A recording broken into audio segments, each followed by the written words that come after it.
Okay, we welcome everybody to another edition of the Digenet Podcast, our first podcast of 2026. Yeah. Once again, I'm Armand. It's your boy Raylo, man. What's up, y'all? Got Q Tatum over here. Here we go. And so we have an exciting, action-packed 2026 looking at us. Yeah, it just started off. It started off It right. started off with a bang. Started off with a big bang. Big bang. Okay, so let's talk about the Monroe Doctrine. Are you guys familiar with what the Monroe Doctrine is? Don't look it up. Don't look it I've up. heard it. I've heard it before, but it's been so long. So, who is number one? Who is the Monroe Doctrine named after? James Monroe, There the you go. president. And James Monroe is what number president of the United States? Was he the fourth? The fifth. Oh, okay. He's the fifth president. He's the fifth president of the United States. Now, in that time, okay, we had kicking Britain's ass is part of our recent memory at that time, right? He's the fifth Right. president. That's within 20 years of George Washington to being the first, right? So people are alive who fought the British, right, and created our country. Mm-hmm. So what was happening now is a bunch of the countries in South America were just right at that point were gaining freedom from their Latin, from their Spanish and Portuguese overlords. Overlords. Okay, so these countries are now gaining freedom. So the Monroe Doctrine, in essence, the essence is that European powers should have no control in the Western Hemisphere. That's what it's about. Is basically the Western Hemisphere is under the control of countries in the Western Hemisphere. Europe should not meddle in shit over here. Okay, and in order to enforce that, the U.S. pretty much became, became the enforcement tool. We enforced freedom in the Western Hemisphere. That's what we became. Right. Okay, we were the de facto hall monitor of the Western Hemisphere. Mm-hmm. That's who we became. Okay, so Trump, now I guess in Trump's security, he had in his people didn't look closely enough at his, I forget what it was, his national security plan, whatever it was he created. Basically, he talked about doing this kind of shit inside there. Mm-hmm. Okay, and he's calling it, the updated version of this is not the Monroe Doctrine. It's a Trump doctrine? No, it's the Donroe Doctrine. Oh my. He honestly used that term. He called it the Donroe Doctrine. Shout out to Trump, man. Yep. Dude, because he couldn't work the word Trump into there and make it be a pun, right? Nope. Can it be the Trumpro Doctrine? That doesn't sound right. What were we saying the other day? There's no. You can just have your suggestions. There's no bad ideas in this. Oh yeah. So that's how I see the planning session for what eventually became the ousting. Now we're talking about the ousting of the Venezuelan president. Yeah. Okay, so now the way I look at the U.S. is that Trump's cabinet comes together and he says, "Okay, let's talk about things we can do. There are no bad ideas. Come on, just let me have them. Let me have them, right?" Yeah. And people toss shit out there with And the they whole "there are happen no to bad toss ideas" caveat, right? Yeah. And in that moment, Trump says, let's try that. And it suddenly goes from no bad ideas to Delta Force invading Venezuela. Yep. And capturing the president. We've never had that happen. I kept thinking about it yesterday. I was like, dang, that's going to be in the history book. It is. I'm going to have to give me 40 years and it's going to be in history book. And I bet you they're going to misquote it. And I'm going to have to be like, no, that is not what happened. Dude, this is history, serious history, right? Yeah, we have never had a president capture another president. And other countries are thinking, oh my gosh, this could happen to us. Yes, I know. Everybody is talking down on it. So think about this. So from what I know, okay, so currently comments coming out of Iran. So the Ayatollah Khomeini, if a article in some British papers to be believed, has an exit plan to get the fuck out of there. You better have your exit plan ready. People have exit plans ready. So in case the rioters, in case the people against his regime get out of hand, he's ready to leave. He's ready. He knows how he's getting out. right? Yeah. Because if the country essentially kind of coaxes the U.S. come help us, the U.S. is going to come help them now, right? Right. Because I mean, the funny thing about it, the people who are against it aren't Venezuelans. Oh, I mean, the Venezuelans here love it. I have not seen anybody Venezuelan denounce what Trump did. You know I have not. Venezuelans? I have not seen that yet. Okay. Now there probably are people, and I'm not going to act like it probably aren't people who was like against it, Yeah. but the majority, what I'm seeing, man, these people are celebrating in the streets. Well, I mean, I can understand why people would be against it. 'Cause, okay, so Well, yeah, um, it's a lot to be against it. I mean, the whole thing is this. I mean, like, we stepped into I guess what would be considered a sovereign nation, and Yeah, I mean, I can see how that's bad. Okay. very bad. It sets some bad precedents. Okay, but now here's another funny thing. So Cuba's nervous, and did you see what Trump said about that? Well, nah. Okay, so it's like Trump's like Cuba shouldn't really be nervous about it because they're ready to fall anyway. We don't really need to take anybody out there. Yeah, we don't need to They're worry about circling the that. drain. So Trump's like, why even waste it on them, Right. right? And so Trump has reversed a bunch of Obama and Biden era policies, because both Obama and Biden were making steps to reintegrate trade with Cuba, Yeah. which I don't necessarily see as a bad thing, because I've never been to Cuba. Okay, have you guys been to Cuba? I don't. I mean, I didn't know you can go to You Cuba. can. I mean, there's a way. Yeah. You can go to Cuba through Mexico, Mm-hmm. but you really don't want to. I mean, like you're not supposed to. And Like, an why? American shouldn't be. I mean, like an American shouldn't go somewhere they shouldn't be in the first place. True. Okay, because if anything happens to you in Cuba, honestly, that's your fault for being there. That's your fucking Okay? fault. If you're in Iran or Iraq and something happens to you, that's your own Your damn fault. fault. I mean, Yep. like, all those You're guys, Russian, all that's those your- guys, like getting in trouble in North Korea. Why were you in North Korea in the North Korea, first place? You're an right. idiot. You deserve to whatever happened to you in North Korea. All the places in the world you could have been. Yeah, why were you even there? It's like some journalist gets arrested in North Korea because they snuck across the border. I mean, that's your fault. That's your problem. Yeah. Okay. Anybody who gets in trouble in Iraq or Iran, like anybody who gets in trouble in a known war zone, I feel for you, but that's still your fault. Okay. You did not have to be there. Nope. Okay. I mean, like those journalists who got in trouble. I mean, like, I feel for them, but they could have been somewhere else. You take risks going into war zones. You know it. Okay. And it's not like a civilized war. Okay. You know that the people that were fighting routinely behead journalists. Okay. You know it. Okay. They're not supposed to. Yeah. But they do it, and you know it. You should not have been there. Nope. Okay. If I was a journalist, I would not go there. I would stick to freaking fluff journalism. I'd be like doing stories on, look at this skiing squirrel. Right. Like, oh, let's go to the Westminster Dog Show, right? A cat's up in a tree again, and the weather today, that would be me.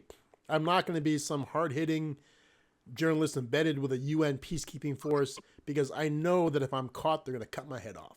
Yeah, you're not trying to be out there with the helmet on and you got press on your bulletproof vest. Correct. Yeah, Now, not going to be at the that. same time, would I be a contractor over there? Probably, because it pays a hell of a lot, right? But Yeah. you'd be shooting And I'm bullets shooting instead of back, shooting photos instead of bullets. Yeah. Yeah, they don't pay journalists enough to be there. Okay? Nope. So that's okay. Once again, Cuba, right? As an American, if you want to go to Cuba, you can. You can go to Mexico and catch a flight to Cuba. You can do that. Okay, you just can't fly from here. Mm-mm. Okay, and when you get there, well, you really shouldn't be there in the first place. Okay, but thing is, I've known people who've gone there because I'm a big cigar smoker. Like, I owned a cigar bar, right? Right. And I know a lot of people in the industry, and a lot of guys that I used to smoke with, they have gone to Cuba. for the cigars. They've gone the whole thing. They've stayed in a nice hotel, did the tours of the factory, did the whole thing, right? I just never, no matter how much I enjoy cigars or if I was in the industry, I just couldn't rationalize going to Cuba because it's not safe. It's like, do I really want to go to Cuba to smoke some really good cigars if there's a chance that I ain't coming back? No. Yeah. Right.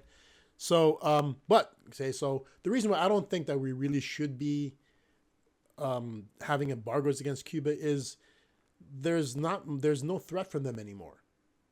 Like, They're communists, though. They're communists. Yeah, they're communists, but it's like, I mean, back then, I understand because if during the Cold War era, you linking up with Russia, so you were op at that point in time. And at that time, communism was really something. It was a true threat back then. It was because they were united communists. Yeah, it was a threat to our way of life, right? Right. Communists of that time were trying to eliminate Western capitalism. Right. And we're talking Cold War. That's what this was, right? Right. This was a war between ideologies. It wasn't really a war between countries necessarily. It was a war between ideologies, right? Yeah. And we won that. Okay. Yes, communism still exists, but not real communism. Yeah. Right? Is Russia real communist now? No. Hell no. China? Hell no. China. See, Cuba isn't really communist anymore either. To a degree, Yeah, after Castro died. They kind of are, because they do have 100% government ownership of everything. Right? Yeah. But Cuba's ready to rejoin the war. I mean, we've starved them. Cuba is just a backwater. I mean, they haven't got squat. Their economy is nothing. Okay. But then you have to turn around and you have to be like the rest of the world, which is a democracy. You have to have some type of democracy. I mean, they can be like Russia or China and be like. I would prefer them to be like Russia or China. Yeah. But the whole thing is, you got to deal with us. I think they would be if given the chance. But the reason why they're not given the chance is who was Cuba's number one trading partner back when they were not embargoed? When they weren't embargoed? Yeah. Russia. Nope. What, us? Us. We were the number one consumer of their goods. Yeah. And we were Cuba was our backyard playground. Cuba was where you went for an awesome vacation back in the day. Oh, yeah. I forgot, because they had hotels and casinos. And they had beautiful beaches. It was an awesome place to go. Right. It probably still is an awesome place to go. What's that? It probably still is an awesome place to go. The infrastructure sucks. I mean, everything's old and falling apart. Yeah, because the embargo. Because nobody goes there.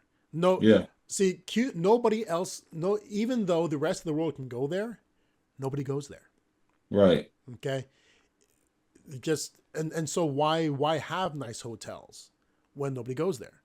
Mm. They spend very little money on infrastructure because nobody goes there. Right. Right. Cuba is just a backwater now. If we open things up with them, if Americans were allowed to go there, I believe they'd run their own revolution. They become it's not like we don't got a. It's not like we ain't got a base there. Yeah. Well, we do have a base there. No, that's what I'm saying. We got a base there. Yeah, Guantanamo is still there. Yeah. Right, but that's not even Cuba. That's America. Yep. Right. And so, that's the thing about Cuba. If we opened up to them again, they'd turn around. I mean, the people would revolt. The people want to take advantage of it. Wait, if we opened up to Cuba again, if we reestablish trade, okay. If we reestablish trade, see, here's a problem with Cuba. The government is strapped. The government is broke. They would not have the money that it takes to retrofit those casinos, to retrofit those resorts. Nope. To draw into, they would need private investment to do it. From America, or even Russia or China, right? The thing is, Russia and China are not communist anymore. I mean, no matter what people say. Yeah, they are some form of communist capitalist hybrid. It's odd, right? Because there are billionaires in both those countries. Billionaires, but then also the president is. I think both Putin and Xi Jinping are both presidents for life. I'm not going to comment. I don't know. Well, Putin has been the president for over 20 years. So if they are, that's still not communism. That's not a feature of communism. Yeah, I know. Okay, but the thing is that those are totalitarian Totalitarian to, totalitarian. regimes. Yeah, that's what those are. Okay, they're not necessarily communism. Okay, Yeah. so any country where there's private ownership is not really communist, right? Communism is when the government owns everything and the government provides everybody with everything. There is no trade within the. I mean, like, a doctor is paid the same as a janitor type of thing. Man, you know what? Everybody works for the public good. Everybody shares everything. That's communism, right? Look, when it really boils down to it, right? All Cuba has to do, because this has been my philosophy during the Trump administration. If you really want to get this money, you really got to just pull up to America and sit down. And he'll make it happen. Yeah.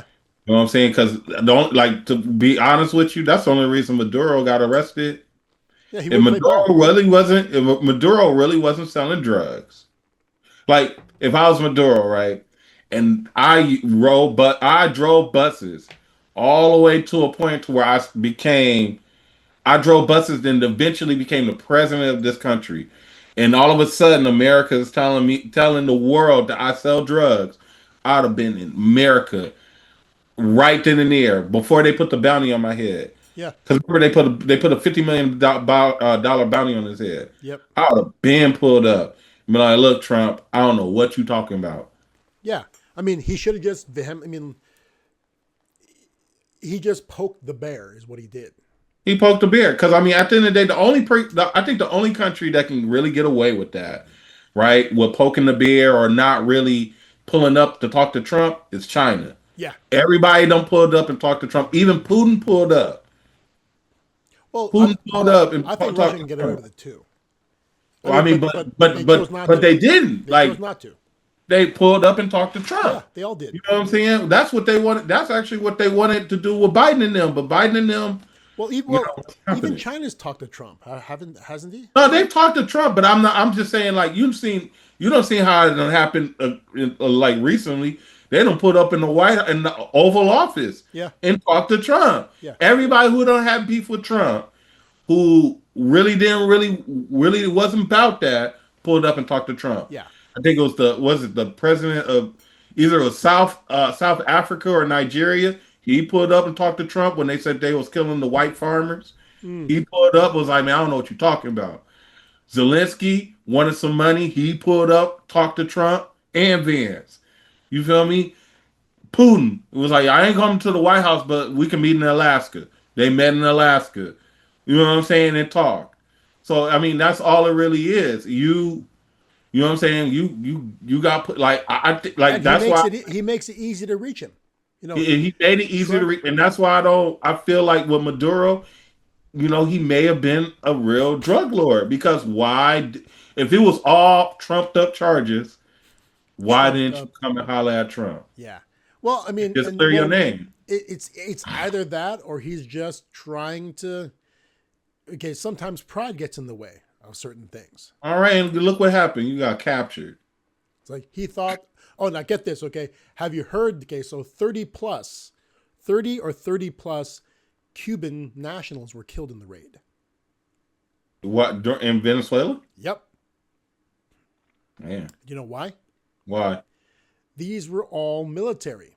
They were there, so Cuba sent a detachment of special forces to protect that president. So the number of dead supposedly is 80. So that would mean 50 Venezuelan special forces or protective forces and 30 Cuban were taken out getting this guy. Mm-hmm. So, I mean, like, you know, there's very few countries that are prepared to stop that kind of an incursion. No. Right? Now, had they truly suspected it was going to happen, they could have prevented it, right? If they had put this gentleman in a military base, it'd be different. Okay?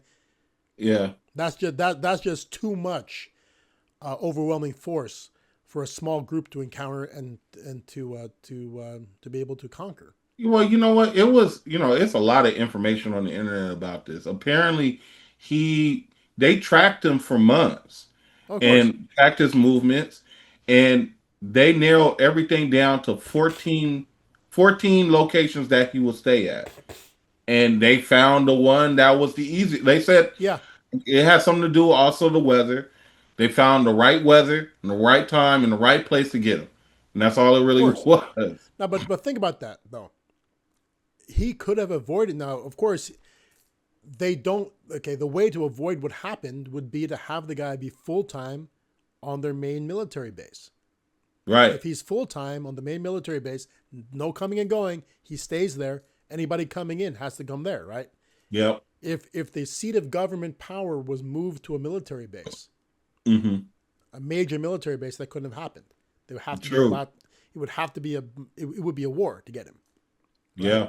You couldn't send in Delta to do that. Just Delta Force to get Could him. not do They that. would have backed off. Yeah, Yeah, it was his fault. Yeah, I mean, like it's the audacity. If he knew that this was a potential thing that could happen, it's his audacity to try to move around like a regular guy, kind of, right?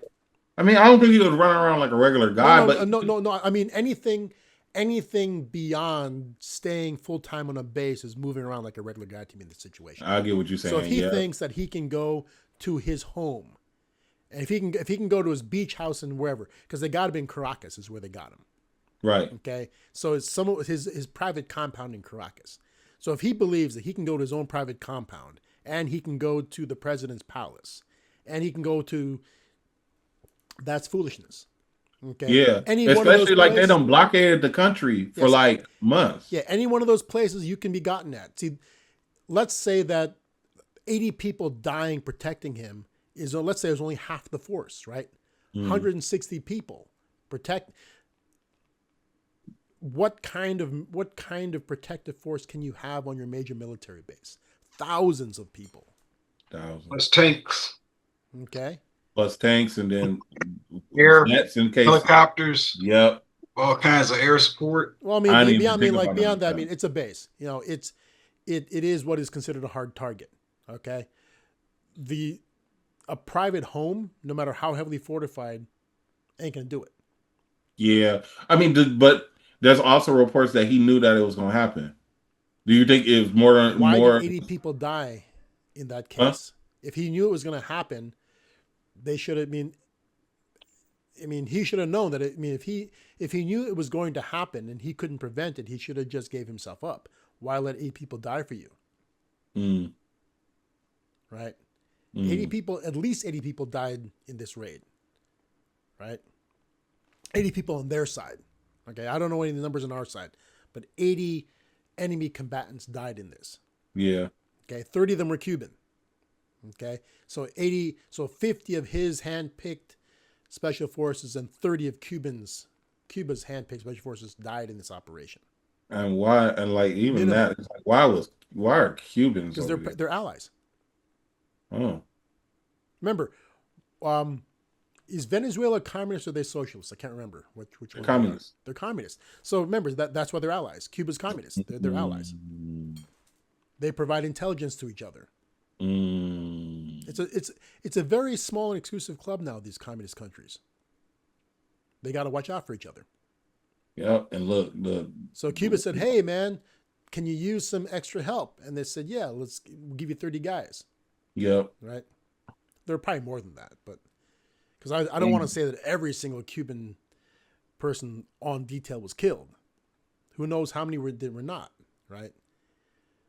Man, that's just wild. But okay, so now we're back to this whole Don Rowe doctrine. Okay, so basically, Don is gonna run the Western Hemisphere like he thinks it should be run. It's like basically he's purging the specter of communism from the Western Hemisphere. True. Okay, so he's protecting. Basically, it's a U.S. first mentality. It's like we get the Western Hemisphere powers get first crack at Western Hemisphere resources. So that's how. So basically, yeah, the oil now is only going to help the Western Hemisphere. So that's kind of like that's the way things are running towards. Okay, and he put that out there. Now, many people are for it. Many people are against it. Okay, there's a lot to say on both sides. I mean, like, from a gut feeling, from an America for Americans gut feeling, it could feel good, right? Regardless of its legality. Okay, but from a world of rule and order standpoint, this is not a good thing, right? Mm-hmm. So now we come to an era of who's to say who can enforce what, Right. but then we're coming back to the old days. The old days is if you couldn't keep it, you didn't deserve it in the first place. True. Right? That's how things work. If you got captured, you didn't deserve to be president. Yeah. Now think about it, okay? And that's how things were, and I mean, I'm not going to make any apologies for the way things were, because that's how they were. Right. Europeans landed in America, and they took it from the Native Americans who were here. True.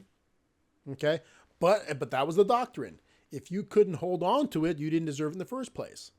Okay, now the native population had a different view. They didn't, I guess, from what I understand, some of the cultures didn't understand the concept of ownership, right? They always felt that the land was there for everybody to use. That's how they looked upon it, right? Well, their way of thinking was challenged by a different way of thinking, and their way of thinking lost.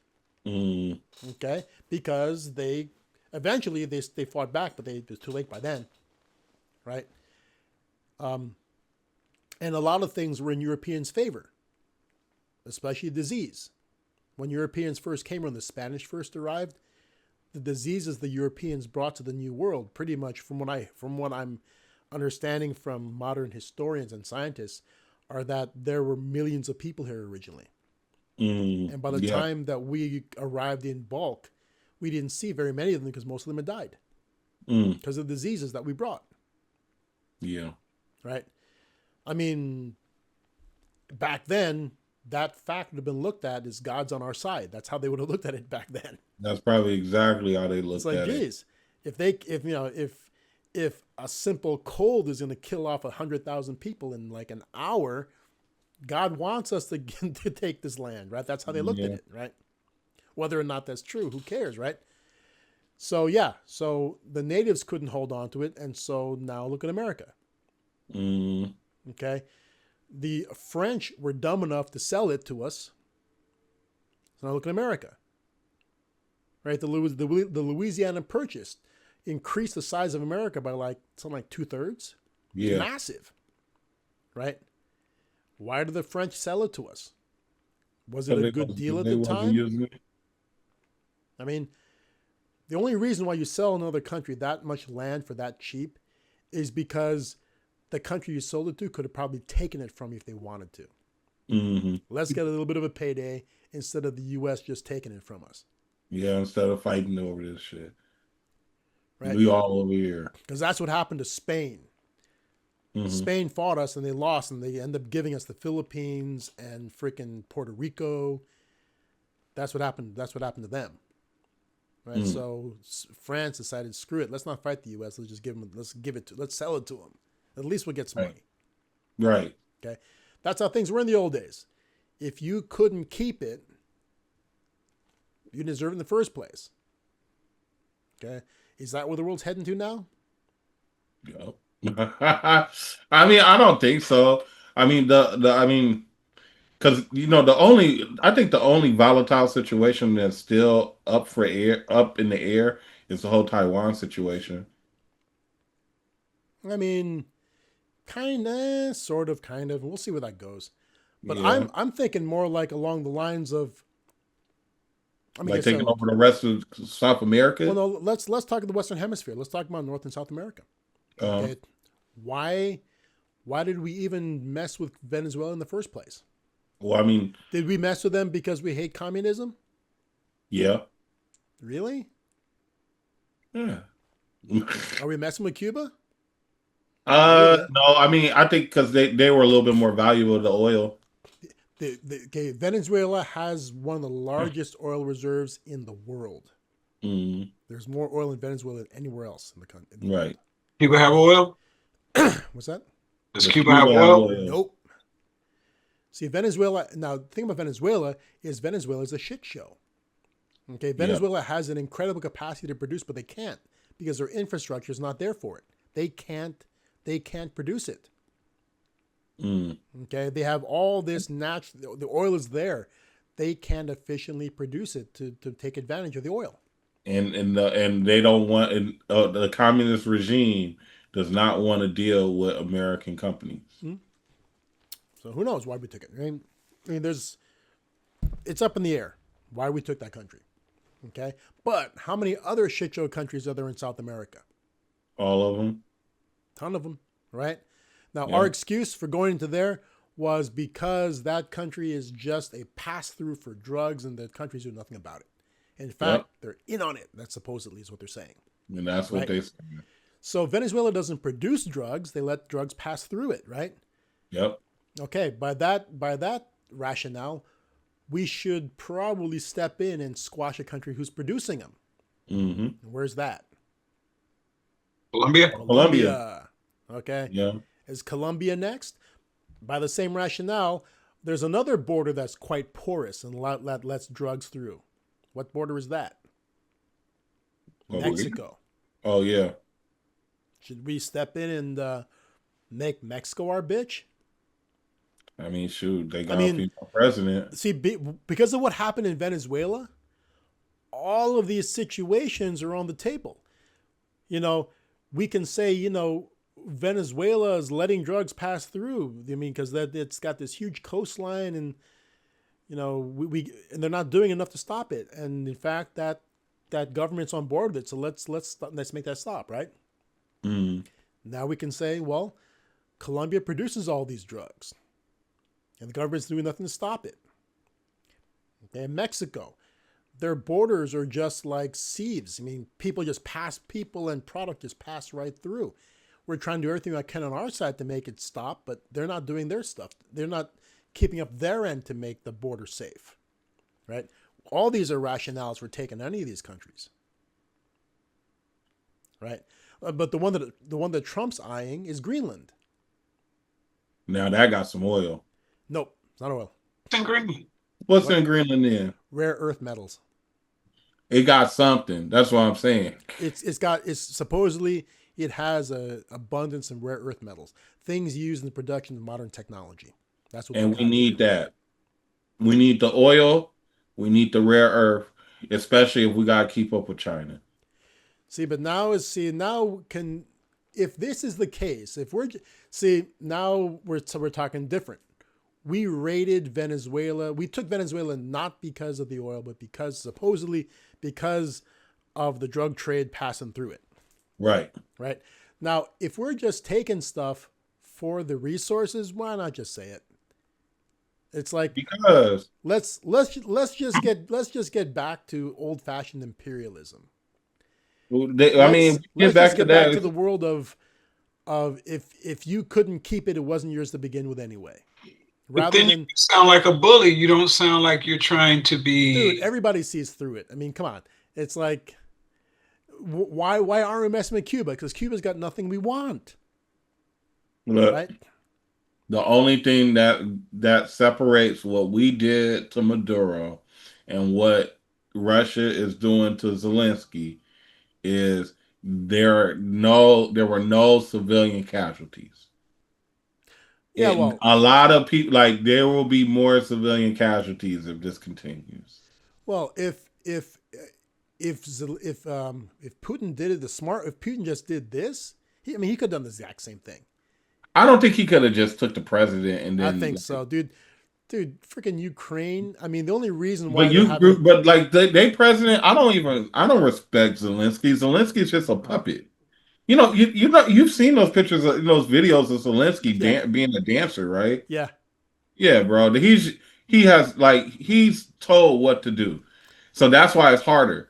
Maduro was the See, man. oddly enough, Zelensky is a guy who showed up at the White House in a tracksuit. Basically, he didn't have a suit. Right. He didn't have a Like, suit. get up out of here. You don't run nothing. You just like they just tell you what to do. That's it. You know what I'm saying? So I don't respect him. But he's the actor. You feel me? Maduro was the man. Yeah, Like yeah. that was different. Like he was really the head honcho of it all. So they But cut the here's the head thing, off though. the snake. So Zelensky being a guy, being the front man, you can easily kidnap that dude. Yeah, but then they'll just get another front man. Who?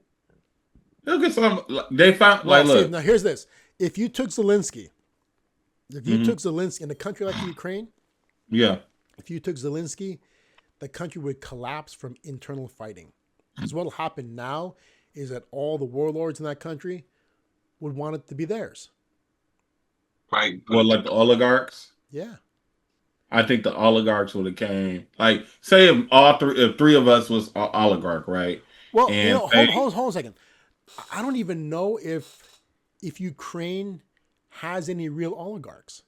they got oligarchs because, like, think about it. All that money that we gave to Ukraine did not go to the battlefield. Somebody got paid off of that, Well, it doesn't mean and you're it an wasn't just Zelensky. It doesn't mean you're an oligarch. I mean, remember, oligarchs.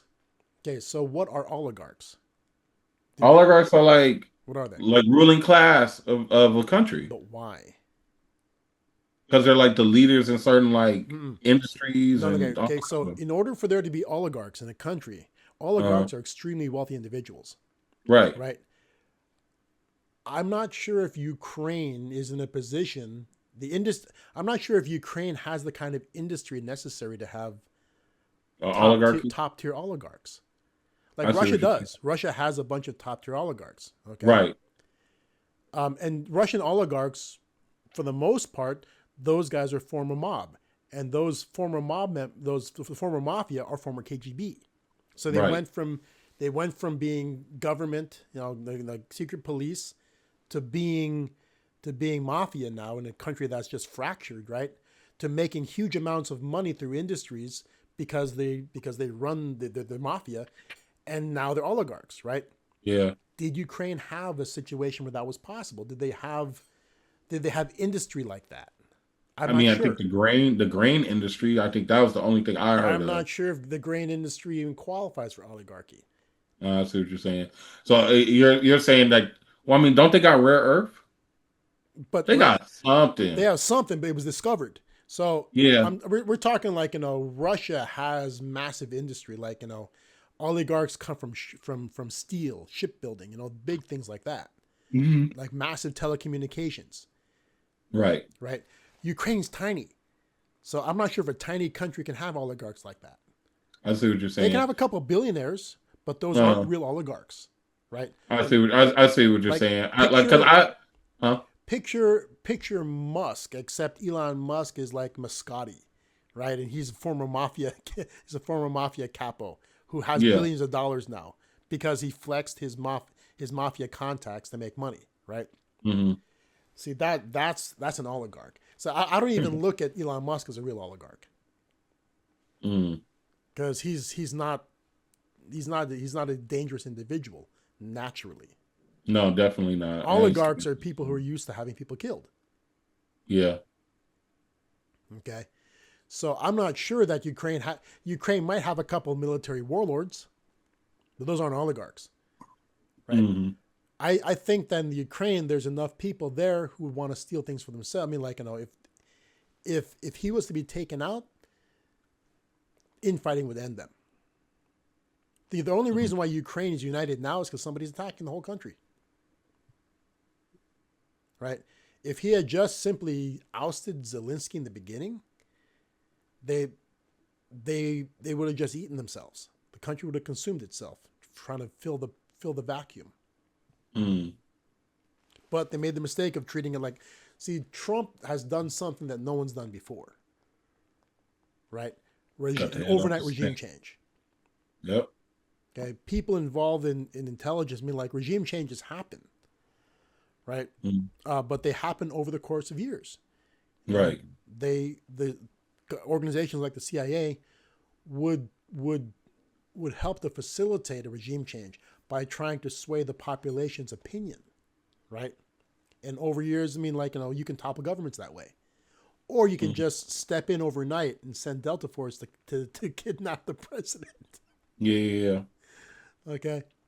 And honestly, so what are they calling it? They went in and what they mean, because the president of Venezuela, when he was arraigned, he claimed that he's been kidnapped. That's the word he used. They kidnapped me and my wife.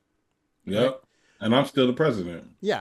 But we're not going with the term kidnap, right? What are we calling it?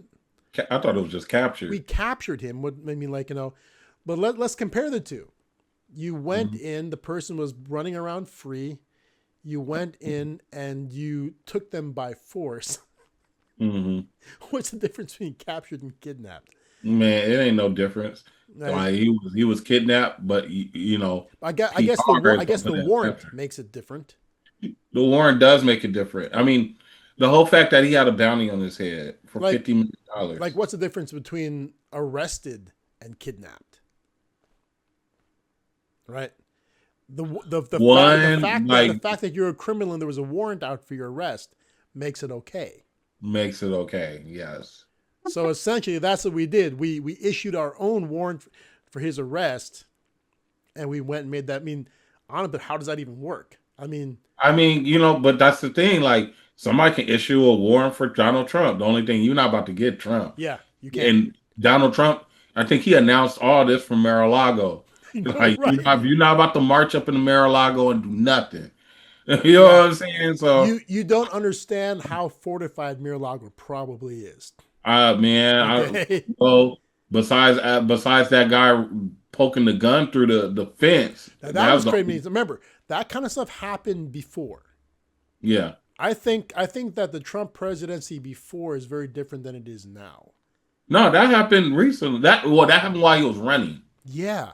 See, but I think that the Trump presidency in the last 6 months has changed a lot in terms of security. Because he knows what he's planning on doing, and he's not gonna risk it anymore. So now he's got some serious security going on now. Yeah. Right. That's and Trump. Oddly, Trump has been. I feel Trump has been less petty about things recently. He's not throwing out crazy jabs on Twitter or Truth Social. He really getting down and dirty. He got to handle some stuff right now. Yeah. Now we just handle, like, Maduro was a big thing. We've been dealing with Maduro for a couple months now. Now we done dealt with Maduro. Now it's like, okay, now what we're gonna do next, guys? Maybe now we understand why he's been quiet in the whole South Park thing, because he's had bigger things to worry about. Man, I can't wait till they have the South Park episode where he captures Maduro. I know, right? Hey, guy. Hey, guy, you can't sell drugs, guy. You captured me. Oh, calm down, guy. I can just see it now, man. But yeah, so that's what's been happening in the New Year. The New Year's, it's a whole, we thought that the Trump administration had done a flurry of things in 25. He started 26 off hard. Coming out hard in 2025. 26. Yeah, we need to get like Trump. Yeah, dude, he freaking just went wild on 26. So so what else could happen? I mean, is Greenland next? I don't think he's gonna capture no more presidents, but remember, Greenland is run by what country has Greenland? I want to say Denmark. No, who has Greenland's not a country, and Greenland is a territory of another country. Who is it? Kingdom of Denmark. What? With their territory within the Kingdom of Denmark. Yeah. So they're a territory of Denmark. Huh. Greenland is. So Denmark, basically, if we want Greenland, you got to get the prime minister. So Denmark has to give it to us, right? So if we're going to capture the head of that country, we have to capture the head of Denmark, which is that is a step beyond. Okay, so messing with a with a Banana Republic, Banana Republic. with a Banana Republic communist regime is one thing. Uh-huh. So I'm bringing that term back, Banana Republic. Yeah. You know, well, so you guys know where that comes from, right? Nah. The store Banana Republic.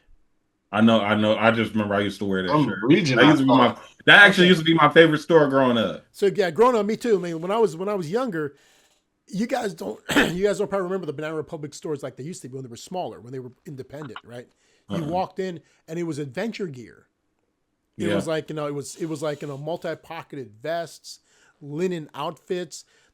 There were all these hats on the walls. They had like crazy, like, fedoras. They had a bunch of they had pith helmets, all this adventurous shit you can buy. It was the coolest store ever, right?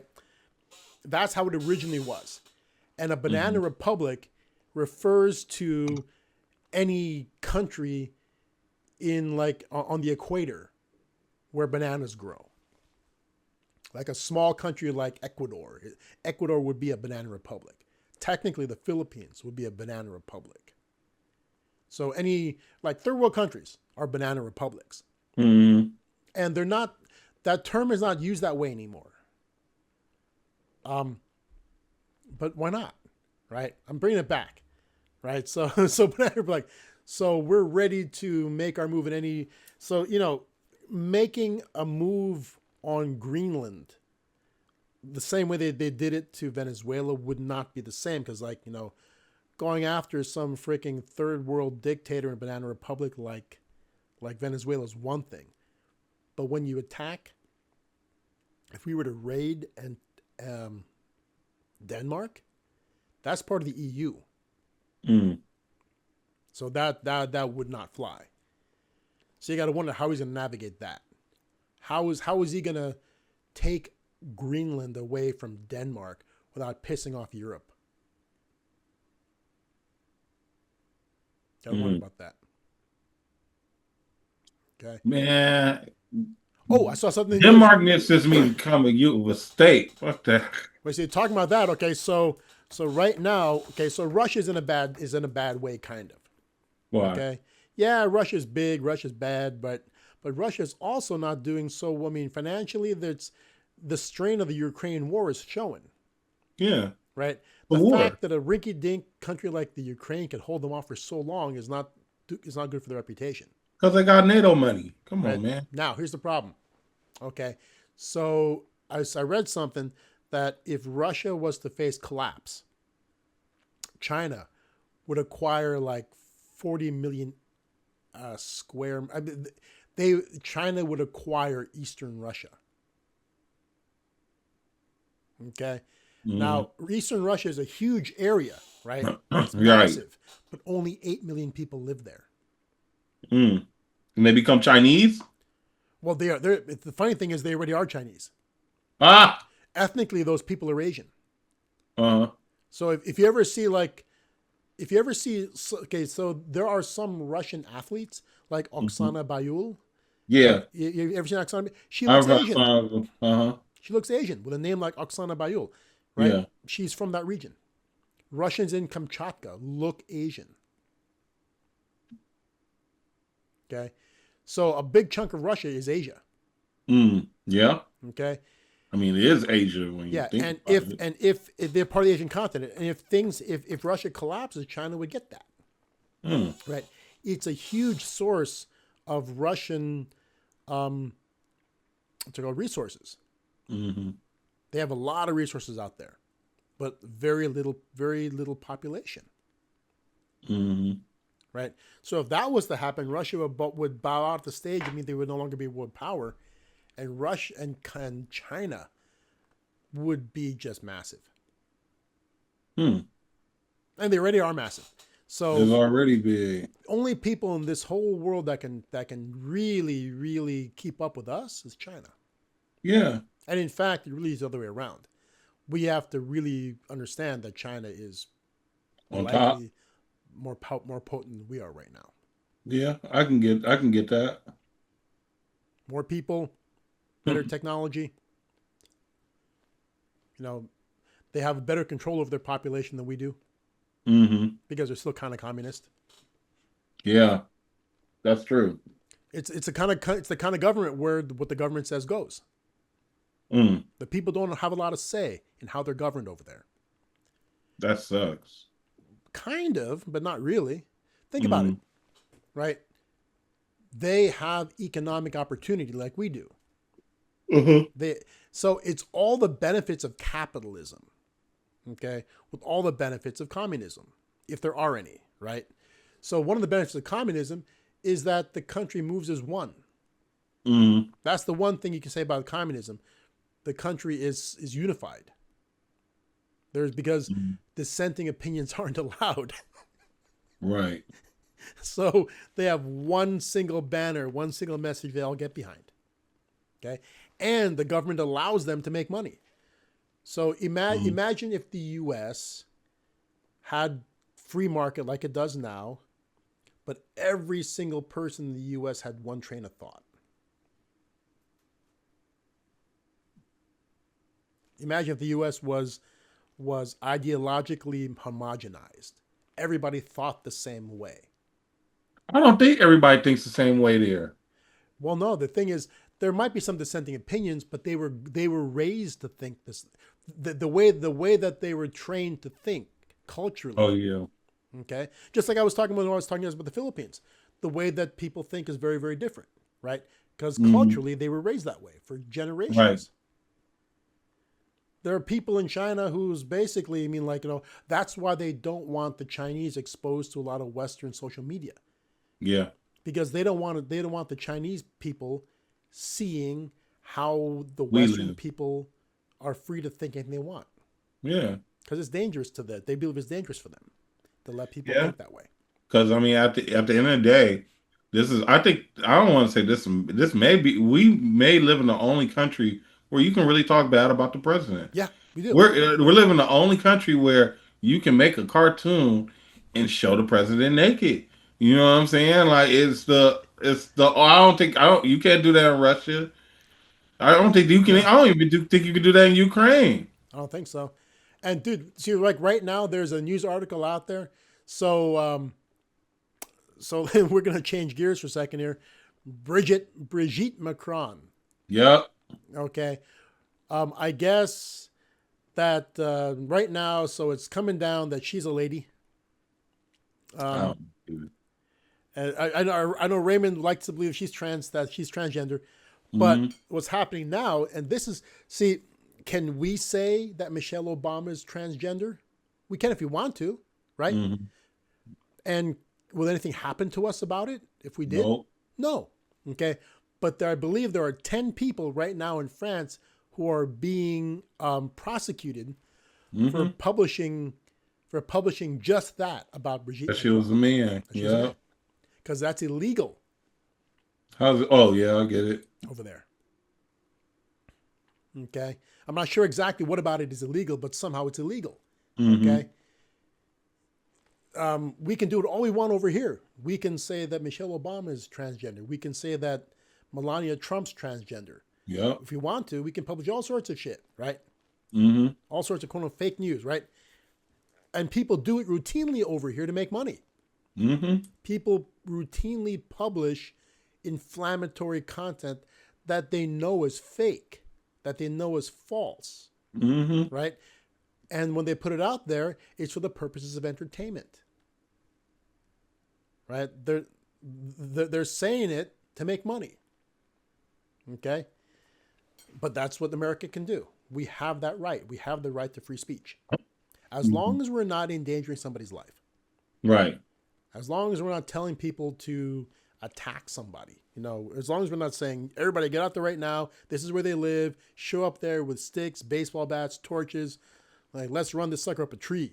We can't do that. Okay. That goes beyond what's allowed. But if I want to say that somebody is transgender, prove me wrong, I can do it. Right. In other countries, you can't. Quentin, looking up about France trying people for claiming Brigitte Macron is a transgender person. They've been doing that for a No, while. I was just comparing her to the Olsen twins. Jeez. What? Because she looks like an old Olsen twin to me. Oh, good lord. She do look like an old Olsen twin. You're right So there you about go. that So one. yeah, so that's happening. And right now, there's the laws about social media in Great Britain are very strict. Mm-hmm. Right? So you can't post certain things on social media in Great Britain. People have had law enforcement show up at their door to give them citations for things they're posting on social media. Mm-hmm. Okay, which is opening up a whole can of worms, right? Because social media is a worldwide thing, right? So they're talking about what's going to stop Americans from getting arrested when they go to Great Britain if we've said things on social media that are illegal there. Mm-hmm. Because our social media posts appear there. Can you get in trouble if you post social media from here and then go there? Yeah, that's what they're afraid of now. Citizens of Great Britain posting stuff here can get arrested back. It happens routinely. People post shit on social media and they get a knock on the door from the cops. I can see it. Happens, right? So, I mean, like, that's the problem with that whole form of media. It's worldwide. I mean, like, where do jurisdictional boundaries end? Oh, but your thing is defamation of defamation. That's what it is. That's About that's what they're suing them for. yeah. Okay. So I mean, like, yeah, that's the beauty of America, right? That's one great thing about it. The problem in America is that a lot of times we're very rarely united, right? Because we have so many opinions. Yeah. I hear you that. Right, like the last time America was truly united behind anything, very, very united. When's the last time you think that America was like 100% behind something? 9/11. Nope, not even that. Nah, Not that even was that. united. It had to be something in 1960 or something. Nope. Before that? Okay, remember, 9/11 didn't give, the war on terror wasn't potent enough, right?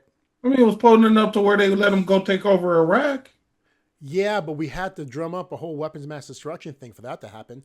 Yeah, I know they had to lie, but we was united behind the lie. Well, no. See, remember, we're talking. So the war on terror had to have an excuse to invade Iraq. If we were united enough, we wouldn't have even need an excuse. We just took over Iraq. We just done it, right?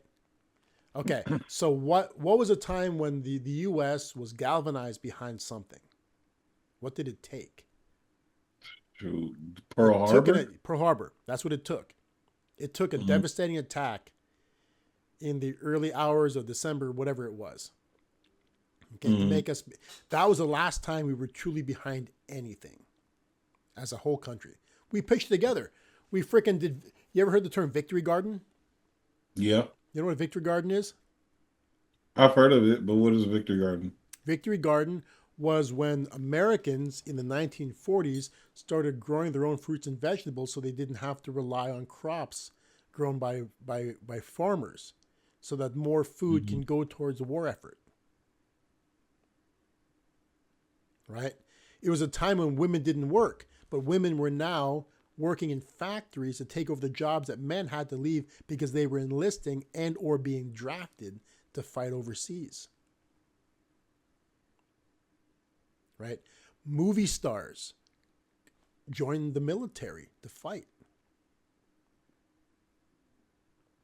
Okay? That's a time. I mean, picture that.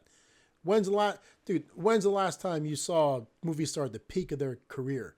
Like right now, Timothy Chalamet is a big deal. Is he enlisting to go fight overseas? No. Oh, no. Right?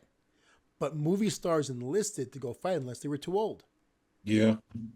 I was reading about that. John Wayne, supposedly one of John Wayne's biggest regrets is not serving. Now, he was exempt at the time because he was already old.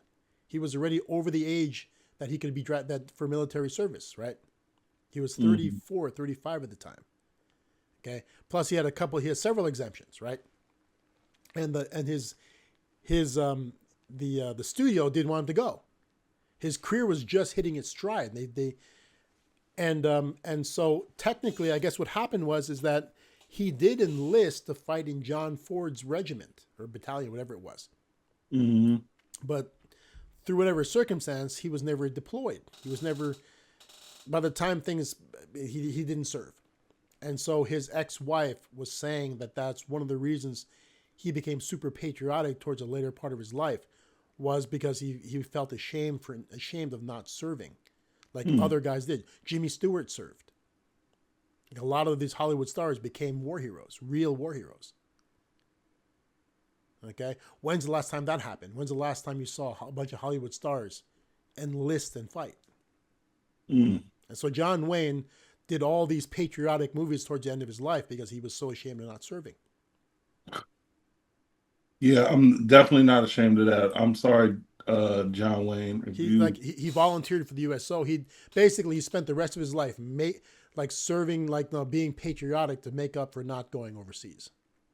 I mean, I get it, but I'm gonna keep it 100 with you. A lot of unless we were attacked, I don't think I would tell people to go to war. Remember, we were attacked back then, and that's why he was ashamed not going. It's me I get it. Yeah, but when's the last time you saw the country get behind it so strongly that Hollywood stars enlisted? They weren't drafted; they enlisted to go. People will never ever. And I agree. I see what you're saying.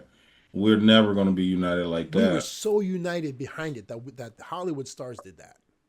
Right. Okay. Women went to work. Back then, women didn't work like that. Right. Women took jobs for the first time. Right. To go to do the jobs that the men were doing because they all left to fight. Right. We have not been united like that in forever. Mm-hmm. Right.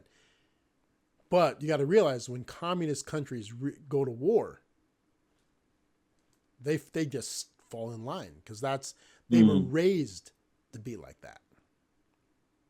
Dude, freaking China indoctrinated their people to eliminate. They've made them limit their births. I forgot about that one. Right? They've made them limit their births, which has totally thrown off their entire population curve. Yep. Okay. That's what a country with that much governmental control can do. Right?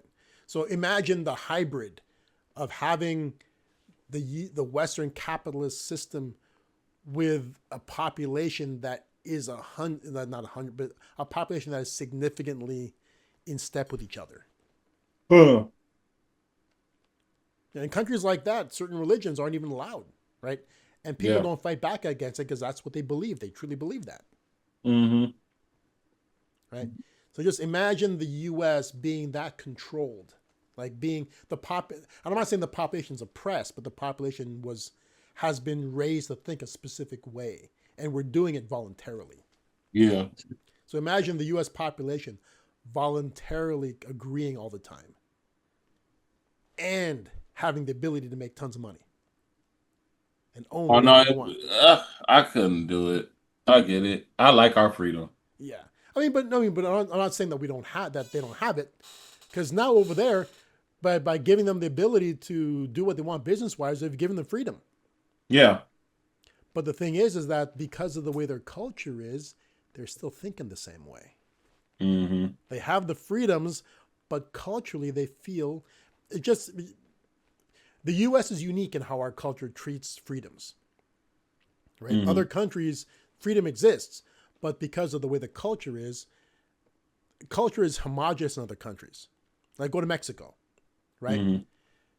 The influence of the Catholic Church is extremely strong. Mm-hmm. True. And that influenced the culture of the country. Okay. So the people there, so other countries look at society first rather than over the individual. That's where we're different in the U.S. We're all about individuals' rights. Okay. That's why, in the U.S., remember when the pandemic, I'll use that word again, when the pandemic was here, Americans didn't want to wear masks, right? No, because we didn't believe all that. We didn't believe in that shit. Well, not just not believe into it, we didn't want to be told to wear them. Nope. Right?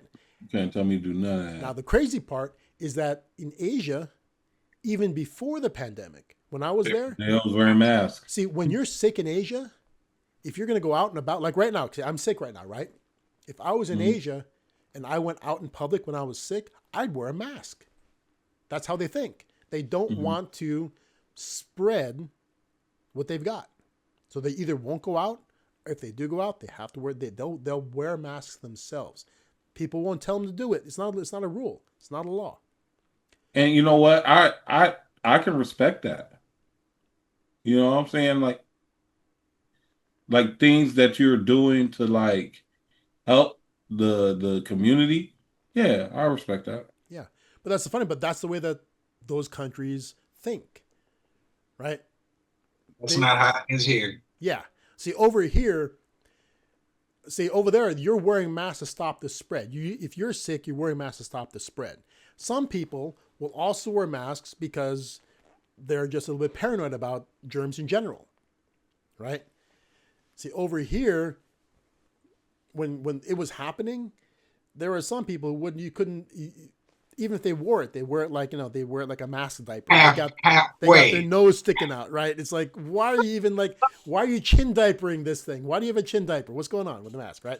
On your chin. What is that? It's like, I'm wearing a mask. You can't make it wear it right. See, that's the thing. See, it's our freedoms, right? Mm-hmm. See, and a lot of people, and I knew people like this, they would agree, okay, maybe it would help me to not catch it. But I'm not going to wear it because I'm being told to. I know a bunch of people like that. Yeah. The only reason why I'm wearing it is because I'm being told to. The only reason it's even on me is because I'm being told to. Right? I'm a type of person, like, it got to make sense. Like, when they happen, it makes sense to wear a mask. I don't want to catch it.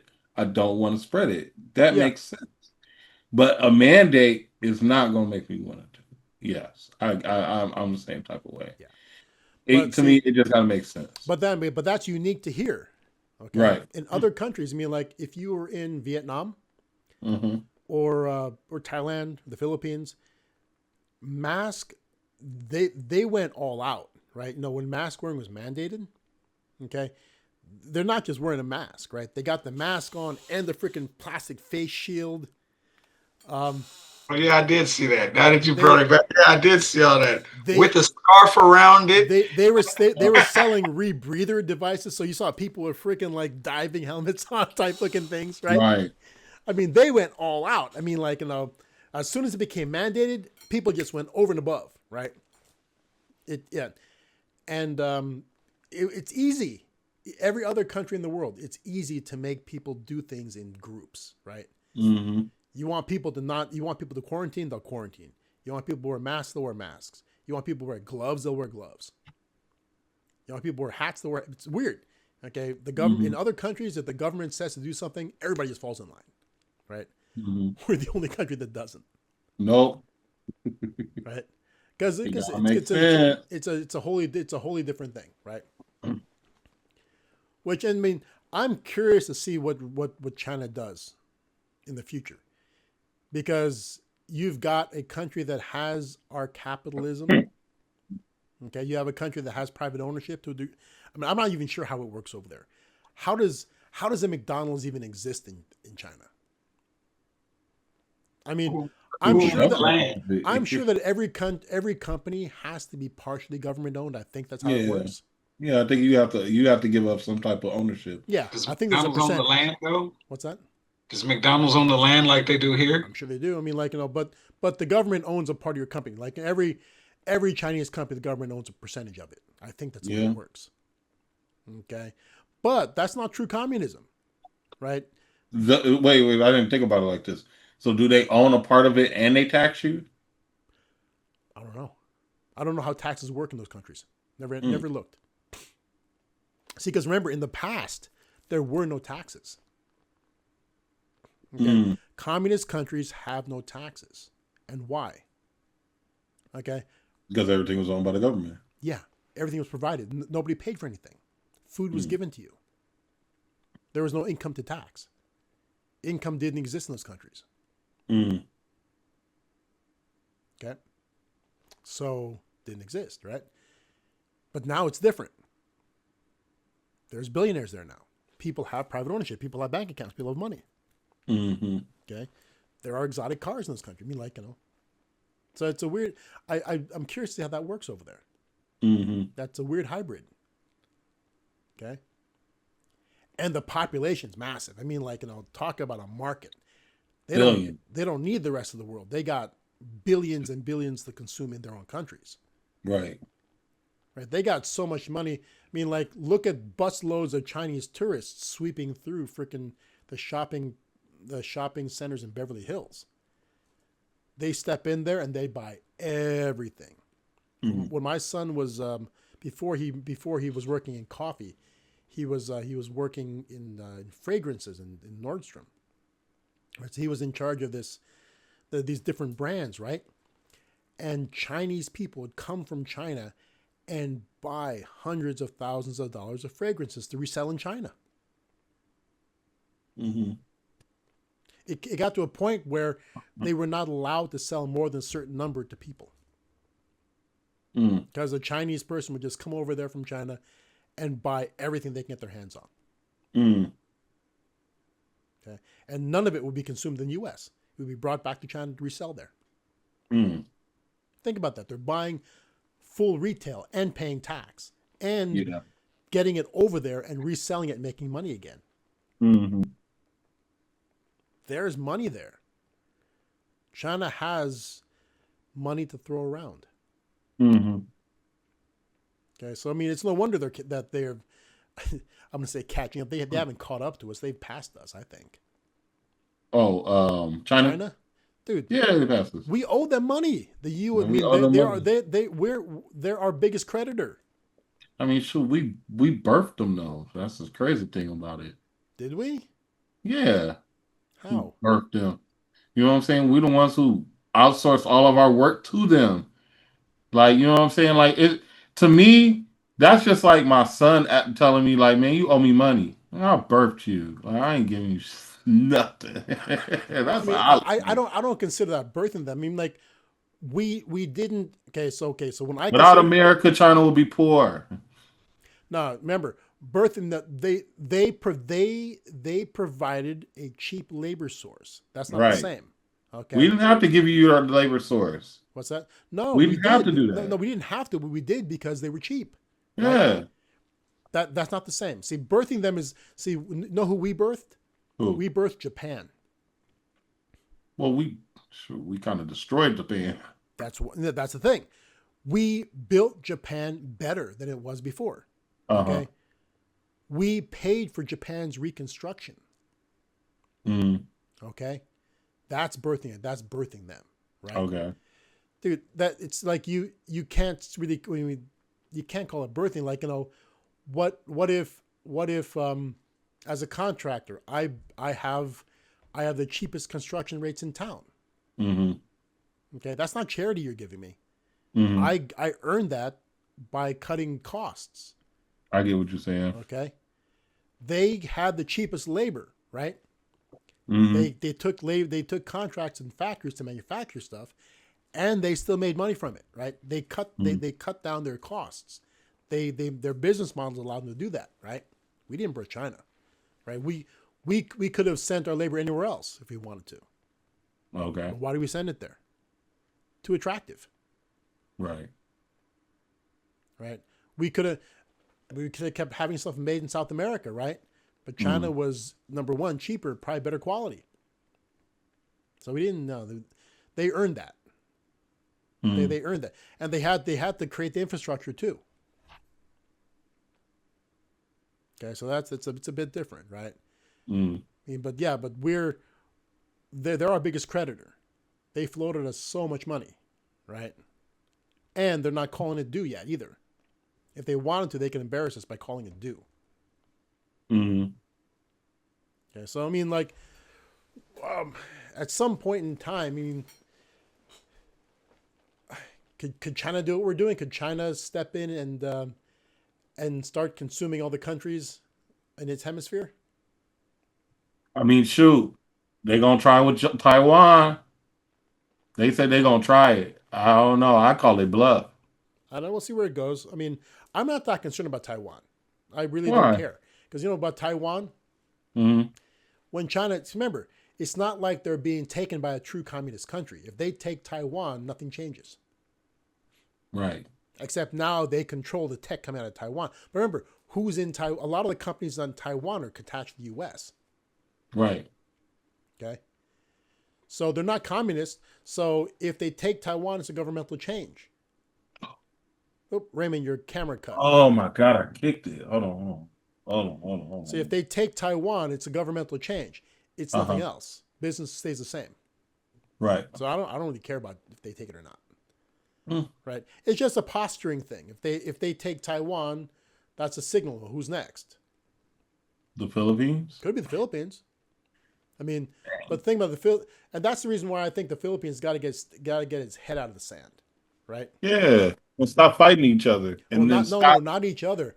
They have to court America to be best buddy again. Yeah. The Philippines had what was considered most favored nation status. See, the funny thing about the Philippines, the U.S. didn't pay to reconstruct the Philippines like they paid to reconstruct Japan. Mm-hmm. Okay. The devastation in the Philippines was actually worse than Japan. We bombed 2 places. Mm. Really. Okay. There was no U.S. fighting on Japanese soil. Except for what's it called? Southern Japan. We fought in Southern Japan. Okay. But the U.S. never invaded the country. We nuked. We dropped atomic weapons on 2 cities. Mm. Okay. Killed a lot of people. Yes. Okay. But we didn't devastate the whole country. Japan came out of it much better than Germany did. Britain. The Philippines was completely torn down to the ground. Mm. Okay. And the U.S. didn't pay for reconstruction. Okay. Technically, they didn't do that to us. Okay. But it happened because of our military bases there.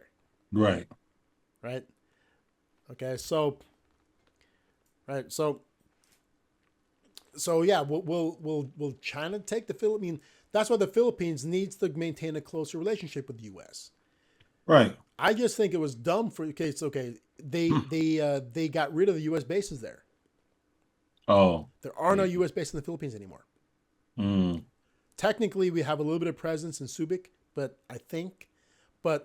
they shut those down. The bases are all, they revoked the leases. They didn't renew them years ago. Okay. I think they should have. Yeah.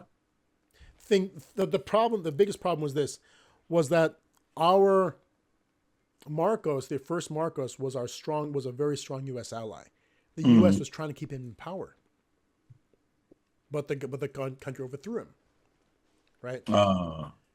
And that started the catalyst for getting rid of the bases. Somehow the country felt, we don't need the U.S. We can stand on our own. It's like, yeah, but it's really good to have a big friend. Yeah. Right? You mean you're a world away.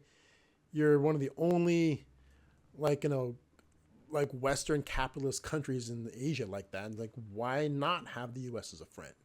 Yeah. Right? Why take away the bases? I don't know. I thought it was a bad idea. I thought it was a really bad idea to take the bases away. Okay.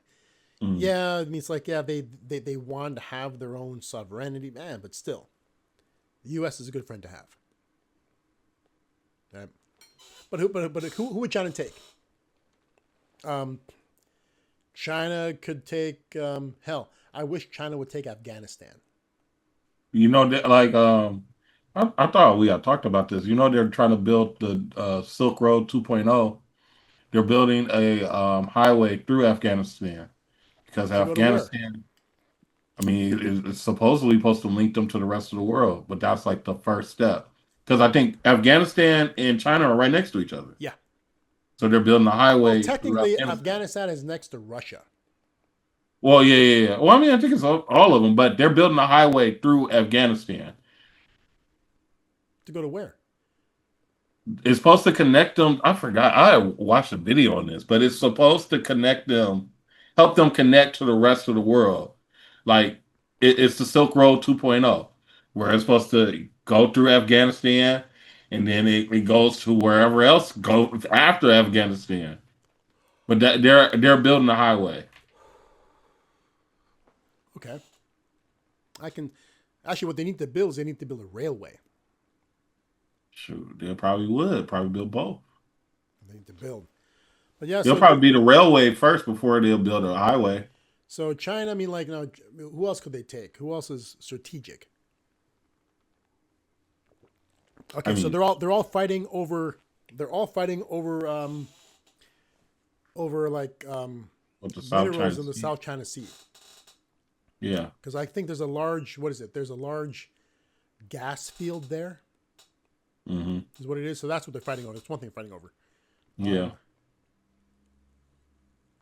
And it does also have something to do with fishing too, right? Nah, fishing not really. No. The fishing fleets are who are suffering. Uh-huh. But it's not about the fishing really. It's about the mineral exploration. Mm. That's what that's about. So is it anything southern? What do you mean? Is that all the things like in between Vietnam and the Philippines? Is that where it's all of that? No, like South China. I'm not sure exactly where the South China Sea is, but that's where it is. It's that's the area. So a lot of countries claim it. That's the thing. A bunch of countries claim it. So then you got Laos, Thailand, Vietnam, Cambodia, Philippines, Taiwan, all around there. Laos. Yeah, they all claim parts of it. Malaysia. I mean, they could. Dang, I didn't know Brunei was that big. So you can. I mean, for if they wanted to do, if China wanted to do what the U.S. did, you take Laos. You know what I'm saying? You take Vietnam. Why would you want it? Shit, it's close by, and it's something. Just for the hell property. Of it? I mean, no. I mean, you have to have benefit. I mean, like, you got to get something out of it. There has to be some. You got to have some type of oil or something. Yeah. Well, isn't it on that South China Sea edge? Isn't that some just area that you would want to keep? Like, no, remember, they're looking for exploration in the water. I mean, in the land beneath the water. Yeah, and I like going back to that whole Afghanistan thing. That'll link them to Iran. Who was an ally. Yeah, you should definitely build you should definitely build a highway or a railway through that. But I mean, I see I get it. It's just like, you're gonna try to expand to countries that give you a benefit. Yeah, I mean, like, why do we want Greenland? The rare earth metals. Why do we want rare earth Venezuela? metals? And it looks like it's a whole bunch of rare earth metals. It's a big old country. I don't even know how does Denmark hold claim to that. And if that's a scenario where it's like, if we did take it, what you gonna do about it? I mean, now we're stepping on the EU's toes. Oh yeah, See, that's they're true. allies. They're actual allies. That's the problem.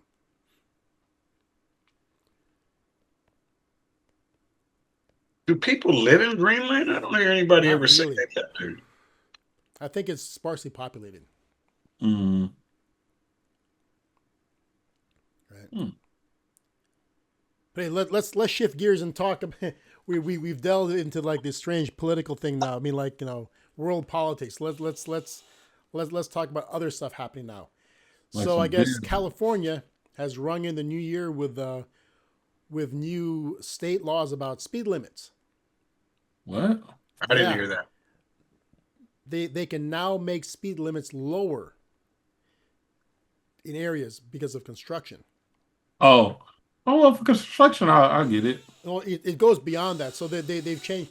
So basically, you can find yourself pulled over in the freeways when you didn't think you were speeding. Mm. It could be. I mean, like, it's very arbitrary now.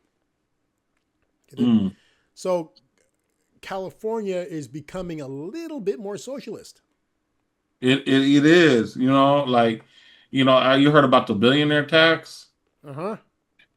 People were, I didn't know, like, the CEO of In and Out, one of the big reasons why she left is because, like, that billionaire's tax, she was going to lose $435 million.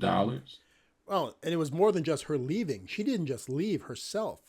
Yeah, she took the whole company. Where are they now? So I think Tennessee. Tennessee. Yeah, they're in Tennessee now. We lost In and Out. Jeez. That's crazy. I mean, like, it's a California, it's founded here.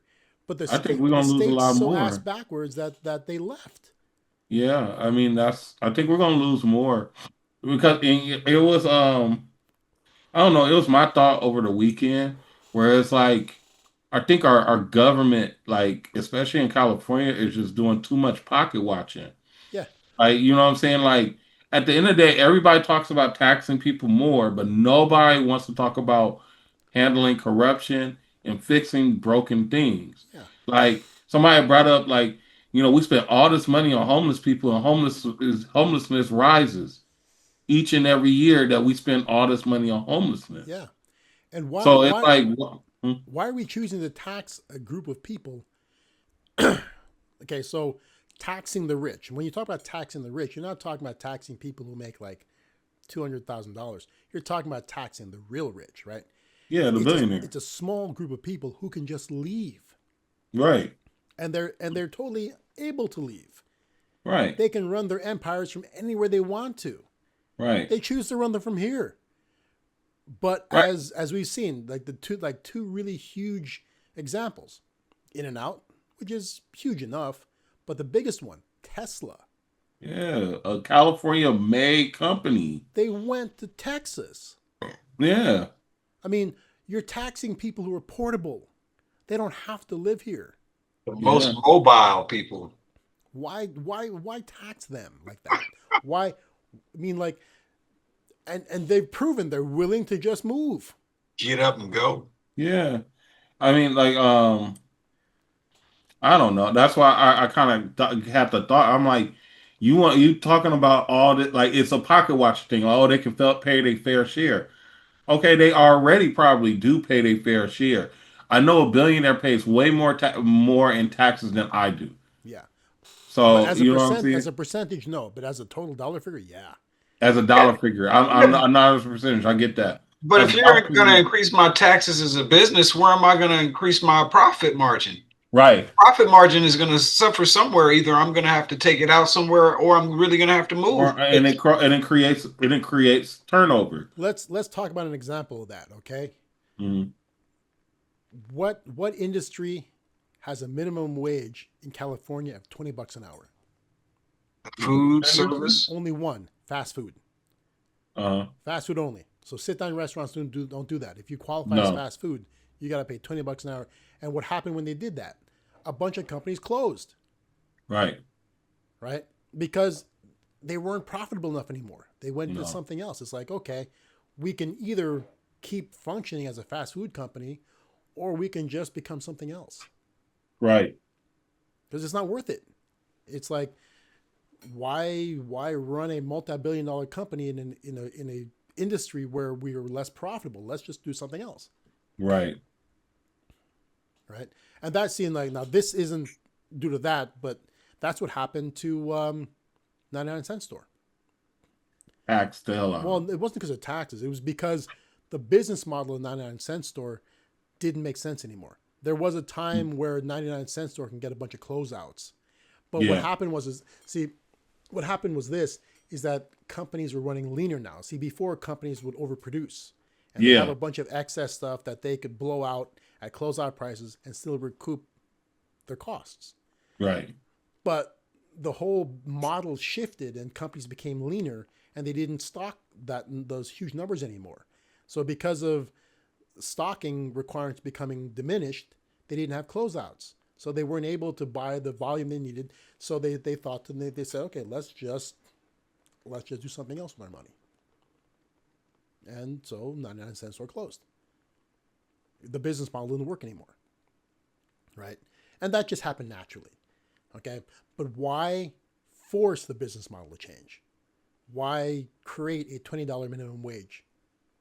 for an industry like that, Mm-hmm. and forces businesses out of business. Right? Some companies just rolled with it. In-N-Out was ready to roll with it. Now, the funny part about In-N-Out's is that they were ready to increase their salaries to that. And they did it by increasing their prices. Right. But people didn't notice because In-N-Out prices were reasonable to begin with. Yeah. But you got to realize In-N-Out prices now are much higher than they used to be. But none of us really noticed it. No, not really. It's just because everything in California went up. Yeah. Okay. And they continued to operate. But other places couldn't, like Dairy Queen. Oh, yeah, no. They all Honestly, everything, like even McDonald's is actually a little bit more expensive now. McDonald's, Burger King, a lot of places are way more expensive than But let's talk about used. the ones that shut down. Dairy Queen closed a ton of branches. Mm. What's it called? The Rubio's Fish Tacos. Oh, yeah, Closed Rubio's is a ton gone. of branches. They all shut down. Okay. There have been casualties of California. Right. Okay. Yep. And there's still several places that are just empty. Yeah. So California is becoming just ridiculous. I mean, we're seeing a mass exodus. I mean, combine the business, the anti-business atmosphere, combine that with insane real estate prices. Yeah. Where's your profit coming in? If I got to pay $20 for somebody to work there, and my meals don't cost $20 a piece. Well, and look at the taxation. I mean, like, property tax here is higher in other parts of the country. I mean, it doesn't. California itself doesn't make sense. Not really anymore. Okay? Think about it. 'Cause so, Quentin, look it up real quick. What is the median income in Los Angeles City? Median. Don't look at average. Look at median. That's a better indicator. The median household income in Los Angeles City is around 80,000 to 82,000, with the recent estimates in the U.S. Census Bureau. Okay, so let's call it $82,000. Okay, what's the median home price in LA City?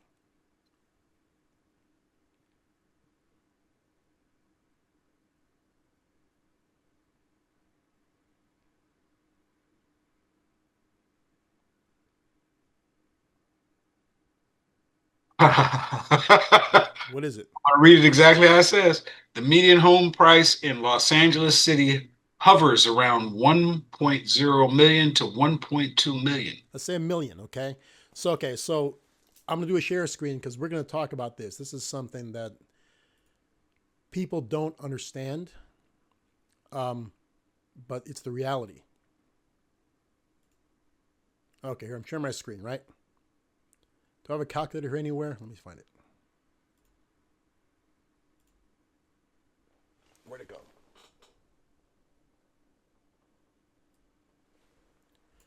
Okay, here we go. Calculator. Okay. So let's bring up another thing. So, actually, let's bring up another thing here.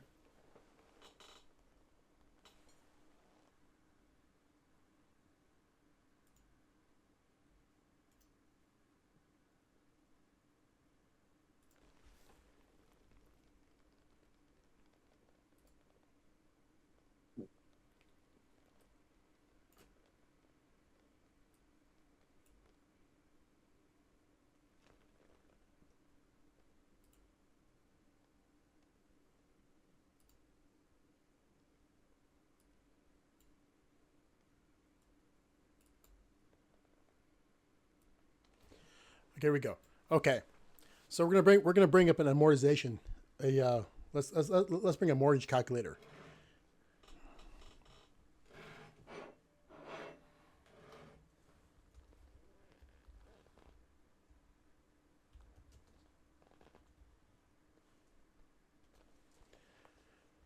Okay, mortgage calculator. Let's not use one of the ones that come from. Let's use this. Okay, so what was that home price? We're going to call it about $1 million. right? Oh, the home price is 1 million. We'll say 1 million. Okay, so let's say 20% down. So in order to buy a home in California, you got to put. I mean, to avoid mortgage. Actually, let's go with 10% down. So that's $900,000, right? So in order to buy $1 million home with 10% down, you need to put down $100,000. Okay. Mm-hmm. So $900,000. Okay, actually, wait. This is a home price, 1 million, right? Yeah, 1 million. Is that $1 million so far? No, that's $1 million, right? There we go. $1 million is the home price, right? Mm-hmm. Let's go with 10% down.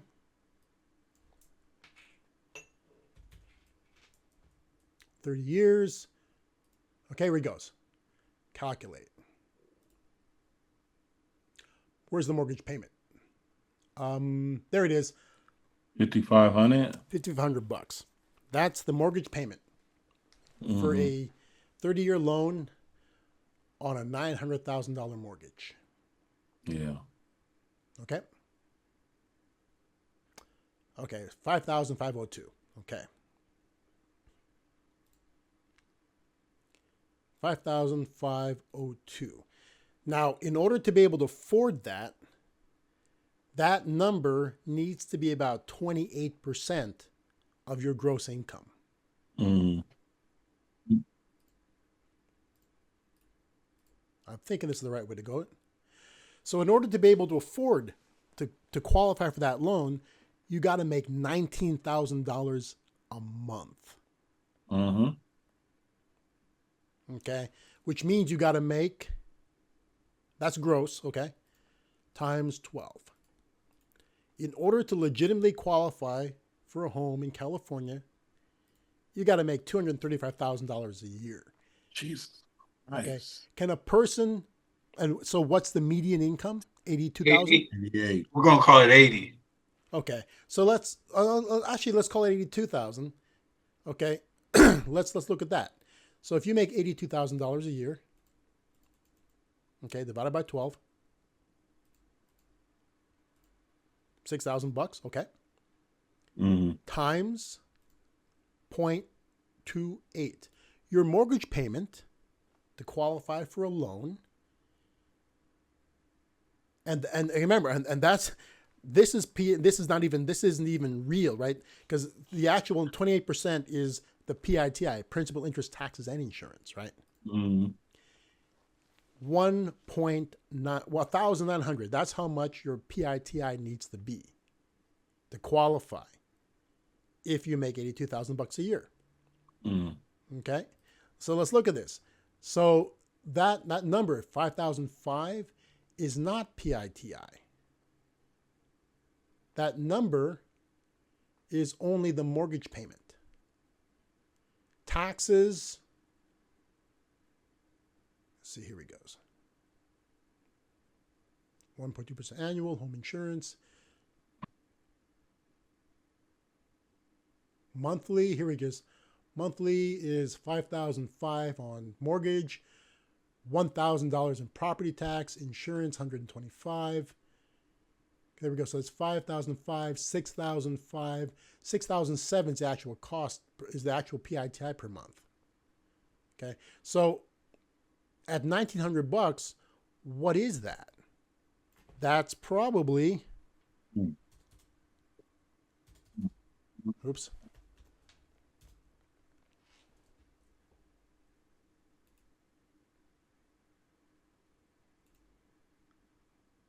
That's it right there. Pretty much. Well, yeah, $1,900. But this is about how much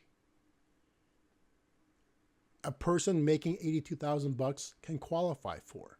A home with a purchase price of $300,000 with 10% down. That doesn't exist in California. Nope. Okay. It's got a whole lot of holes in it.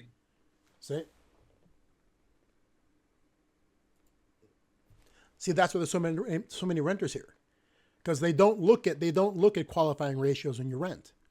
You can spend 90% of your income on rent if you want to. Yeah. because it's I mean, rent. but the only thing would like I think they're making it hard for landlords now too, though. What do you mean, hard for landlords? Oh shoot, I gotta back up my facts. Yeah, hold on. Let's No, and California is one of those states where tenants have a great amount of rights. So landlords have difficulty earning. Right. Okay. So think about that. I mean, like, how can people in California buy homes here? Okay. Only the wealthiest people can afford to buy homes here. Mm. Right? That's the craziest thing. Mm. So that's why California is see, other parts of the country have housing that matches the income of the people who live there. Not California. Not New York. California. Well, New York and the rest of the state does. The city doesn't, right? So I mean, California is one of those places where it's like, wow. So who's buying all these houses? I don't know. Right? So it's kind of odd. Yeah.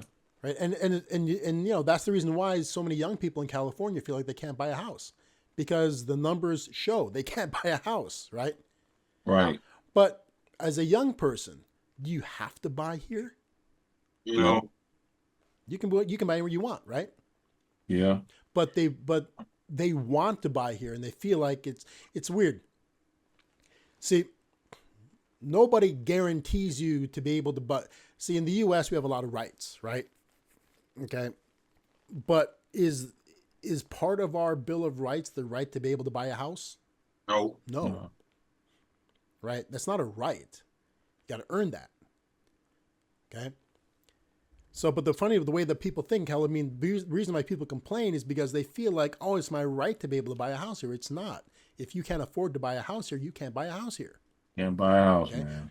But you can buy one somewhere else. You have to be willing to get that starter house. Now, you've heard the term a starter house. A starter house is a house that you can afford with your current income. And as you improve that, you can move into something better. But a starter house is where you start that you can qualify at. Mm-hmm. And for a lot of people, a starter house is going to be in Arkansas. Right. It's going to be somewhere in Texas. It's going to be somewhere in rural Arizona. It's going to be somewhere in like Minnesota. It's somewhere else in this country. A person with $82,000 can comfortably buy a house that they'll like. That sucks. We can't even get nothing like I can't even get nothing rural in California. Yeah, dude. I mean, you're lucky to find 350 even in Palmdale.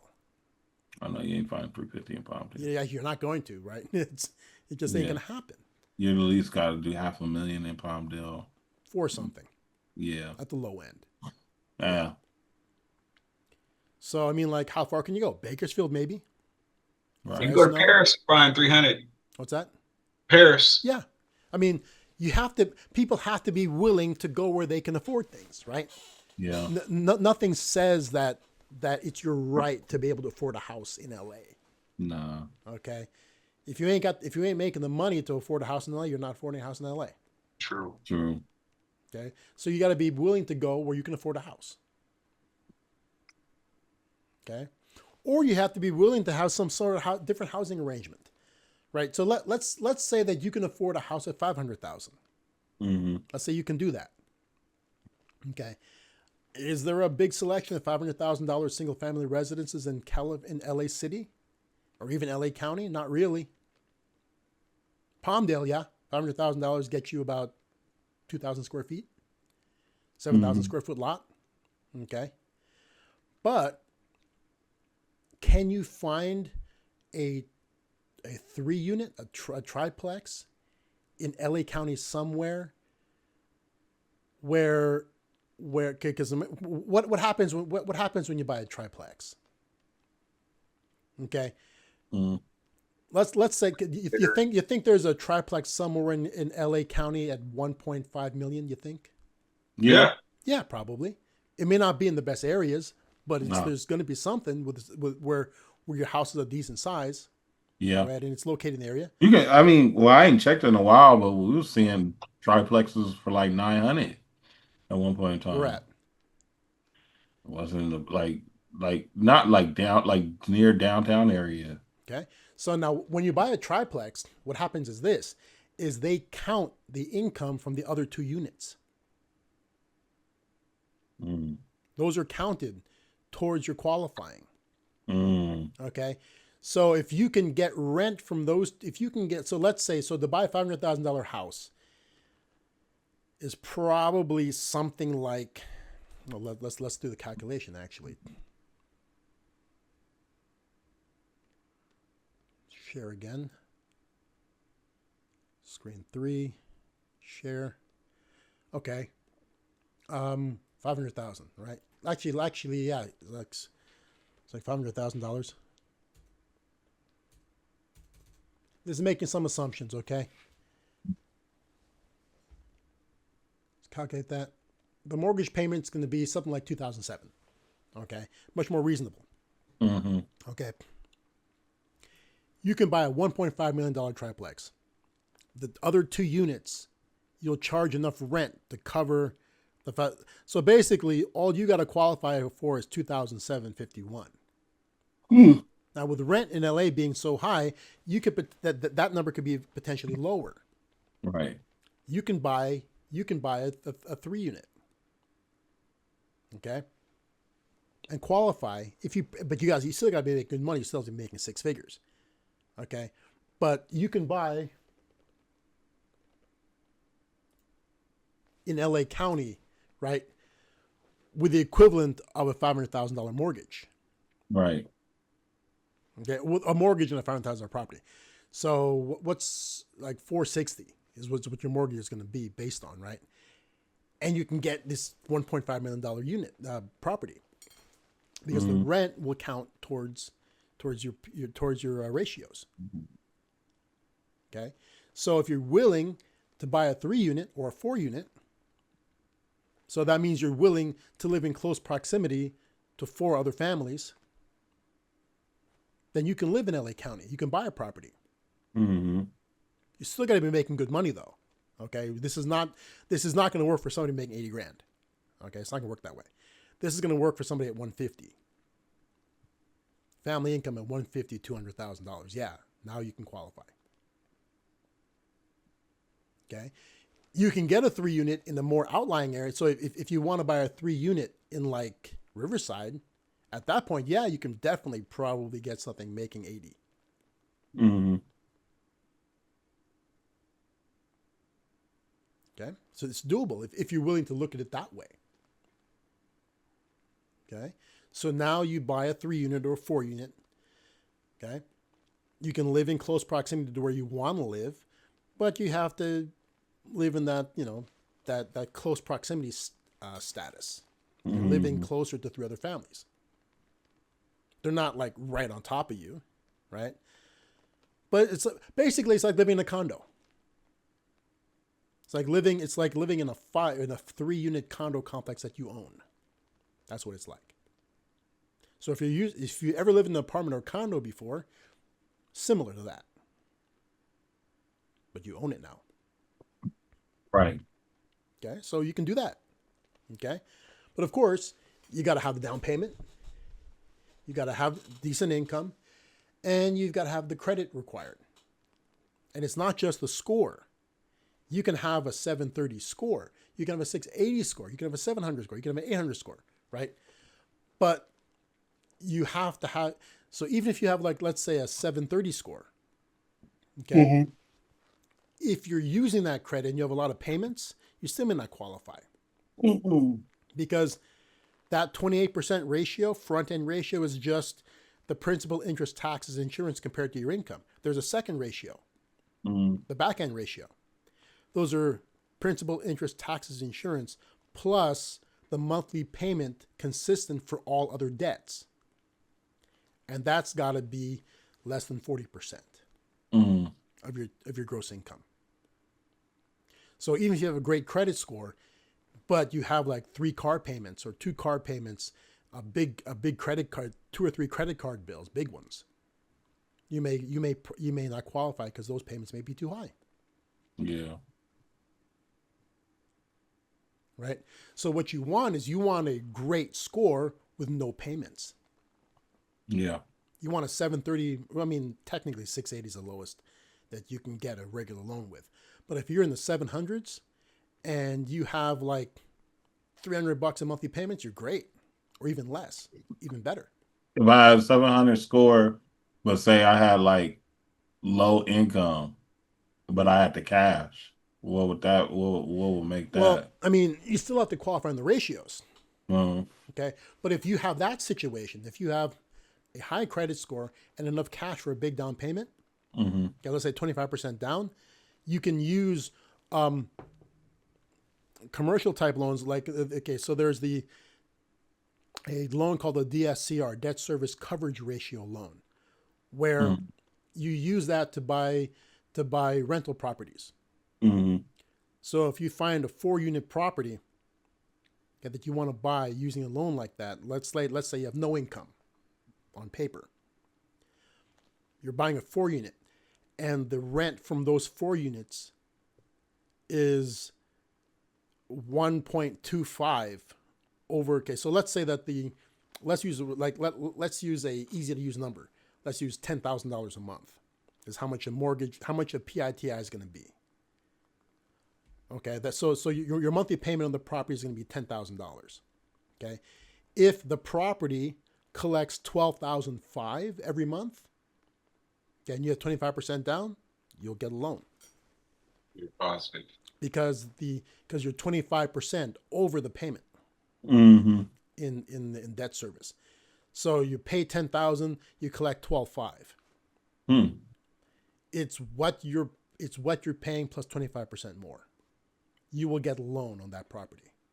Okay, without having to have incredible credit, without having to qualify based on income.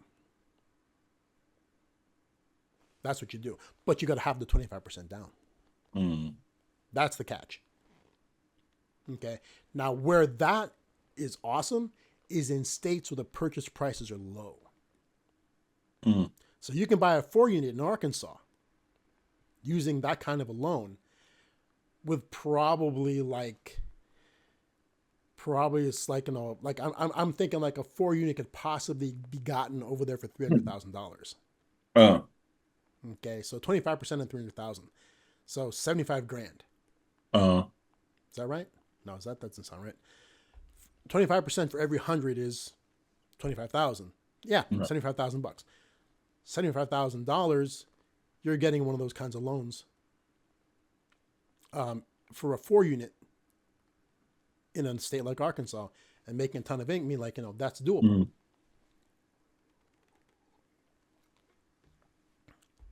But of course, those loans are not for houses. So if you're going to use that loan in California, and you do have the down payment, you gotta claim you're not going to live in it, because it's only for commercial. It's only for loans where they're rentals. It's not supposed to be done for personal purchases. Right.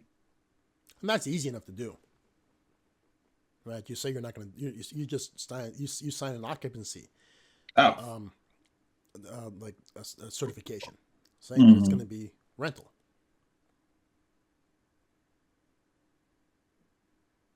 Yeah, so that's the solution there. That's how, because if you have down payment, there's options. Ooh, excuse me. I'm sorry, guys. There we go. But California's making things hard. See, loans like that don't work that well here just because property values are too high. Yeah.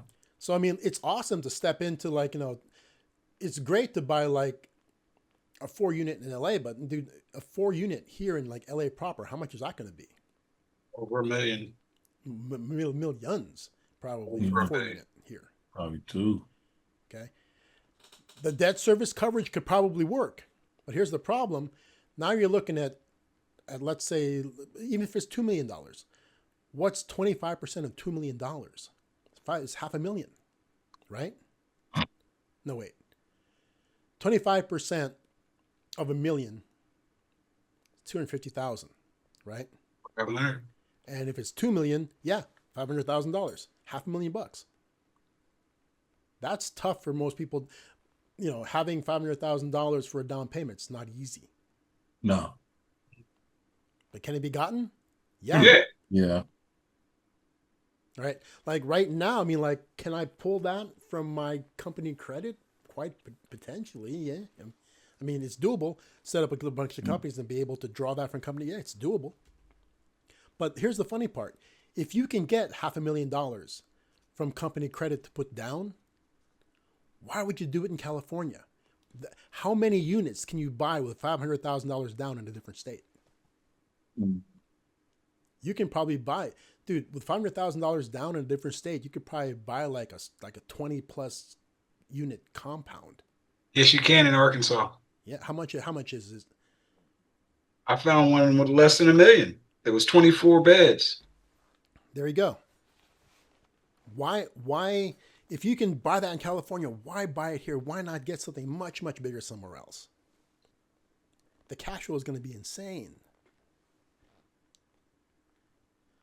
That's where I think California, you know, the California real estate prices are not the fault. I mean, that's not the fault of the government at all. That's just the market. The market did that. The government didn't do that. That's not, we can't blame Newsom for California real estate prices. That's not his issue. Right. And in fact, if you own real estate in California, you like the prices. I mean, like, you know, dude, I mean, like, you know, Happy about it. If you I'm got happy about the crate. I mean, like, I want the prices to increase in California because I'm just earning equity hand over fist here, right? Right. Yeah, that's what I want. I want my equity to just escalate and escalate and escalate, right? I mean, when my equity hits $500,000, I'm tempted to sell and buy, like, you know, like a 30 unit property in somewhere else, right? Live in one of those suckers, you know, that goes beyond rent free. You know, that's suddenly, I mean, like, suddenly it's like I'm living somewhere, I'm getting paid to live there because my rent is way beyond my mortgage payment. I mean, like, you know, it's that becomes my business, is my house. Right. Right. So, I mean, I want California real estate to jump sky high because I have a property. I mean, like, you know, those who don't were probably kind of hedging on that. It's like, oh, I don't want to deal with this. Right. But there you go.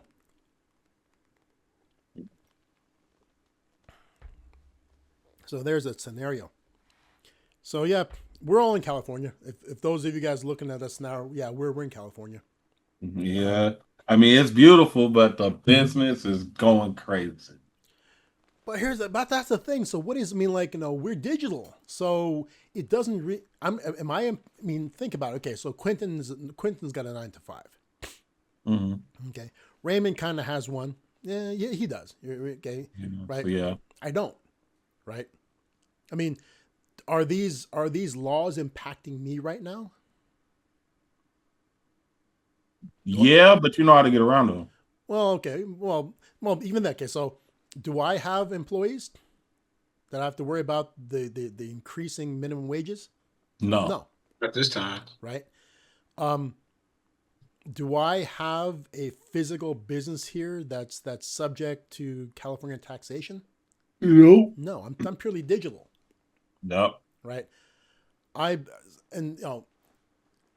got to ask the question, why do I even live here? Right.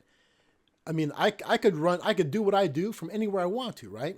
Right. But the reality of why I live here is because right now it's not convenient for me to move. Yeah. But I'm telling you, once I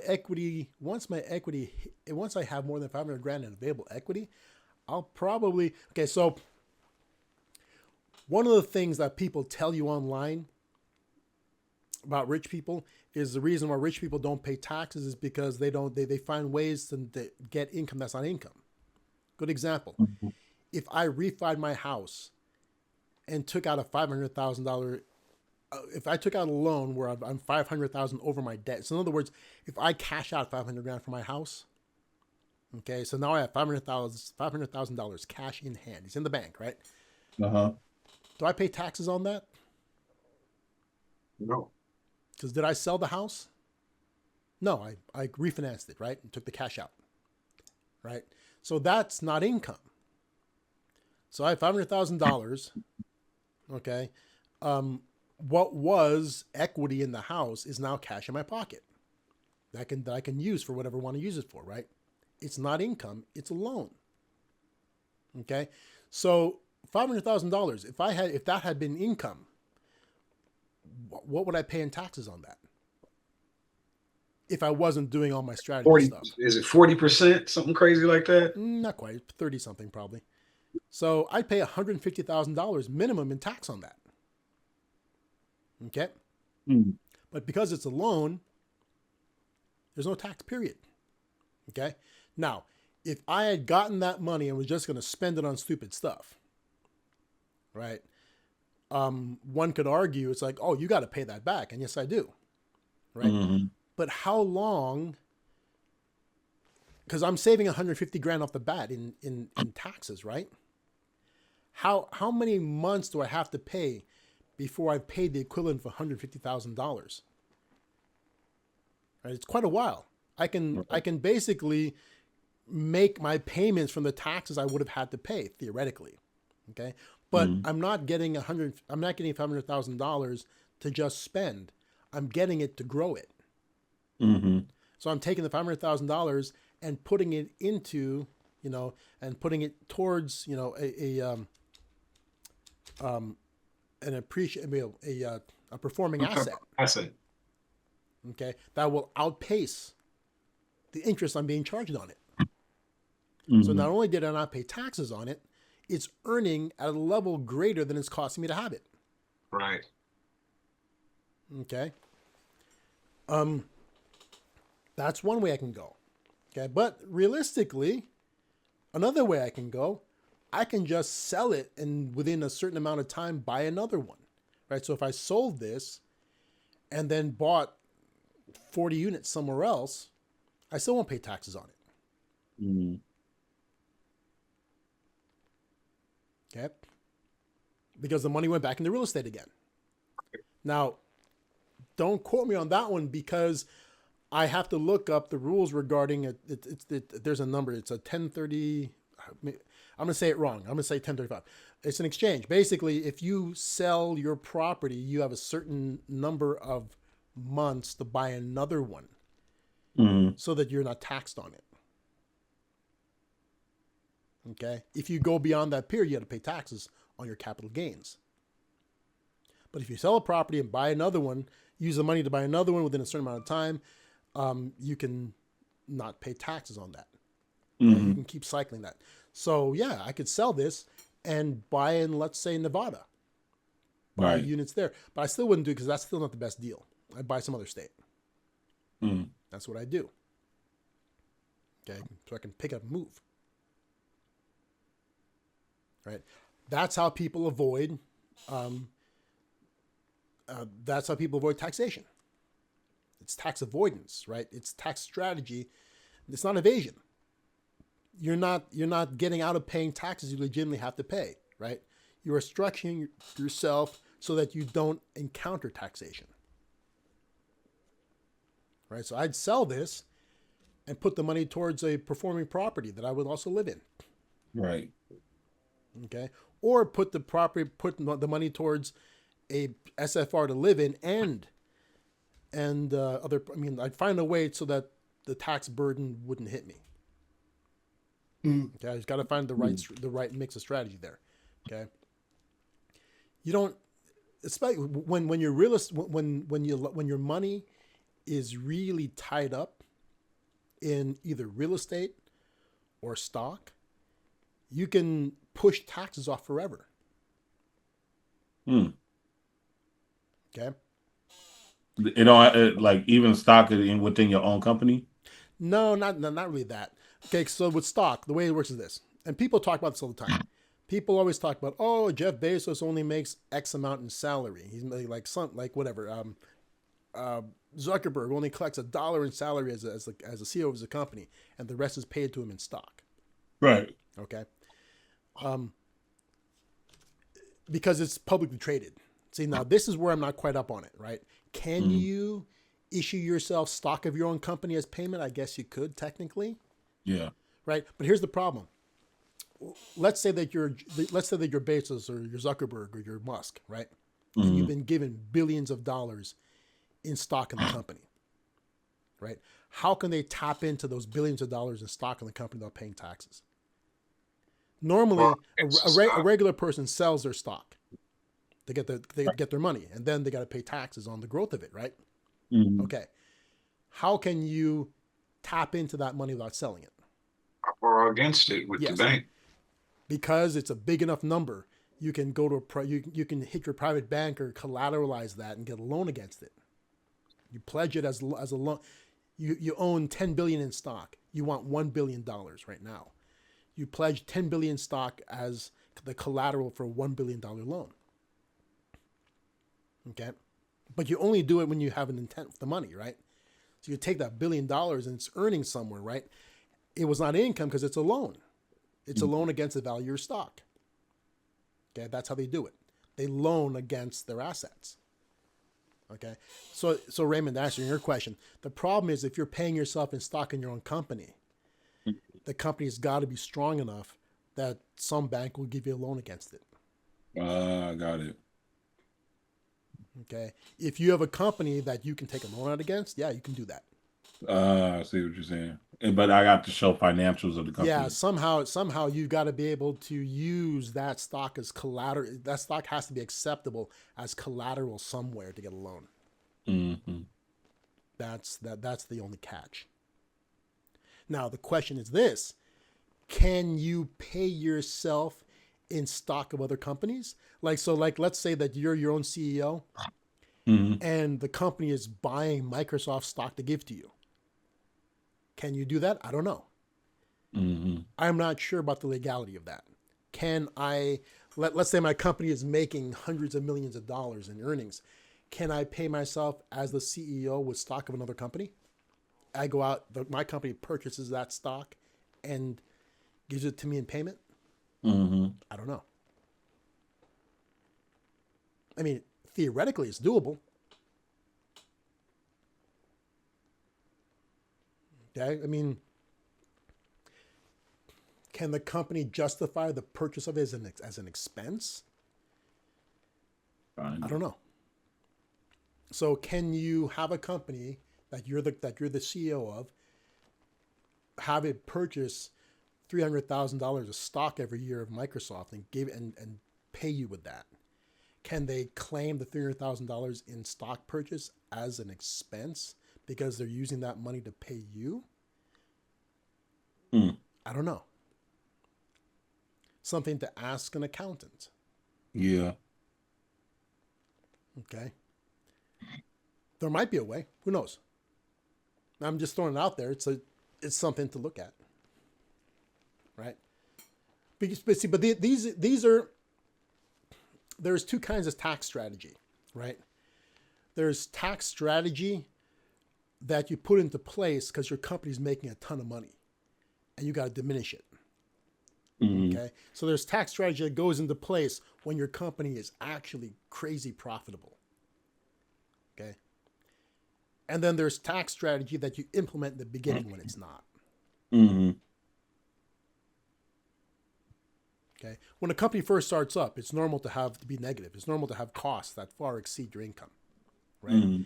And if your spouse or if you or your spouse have a W-2 job, the startup era of your company can really help you offset some of those taxes.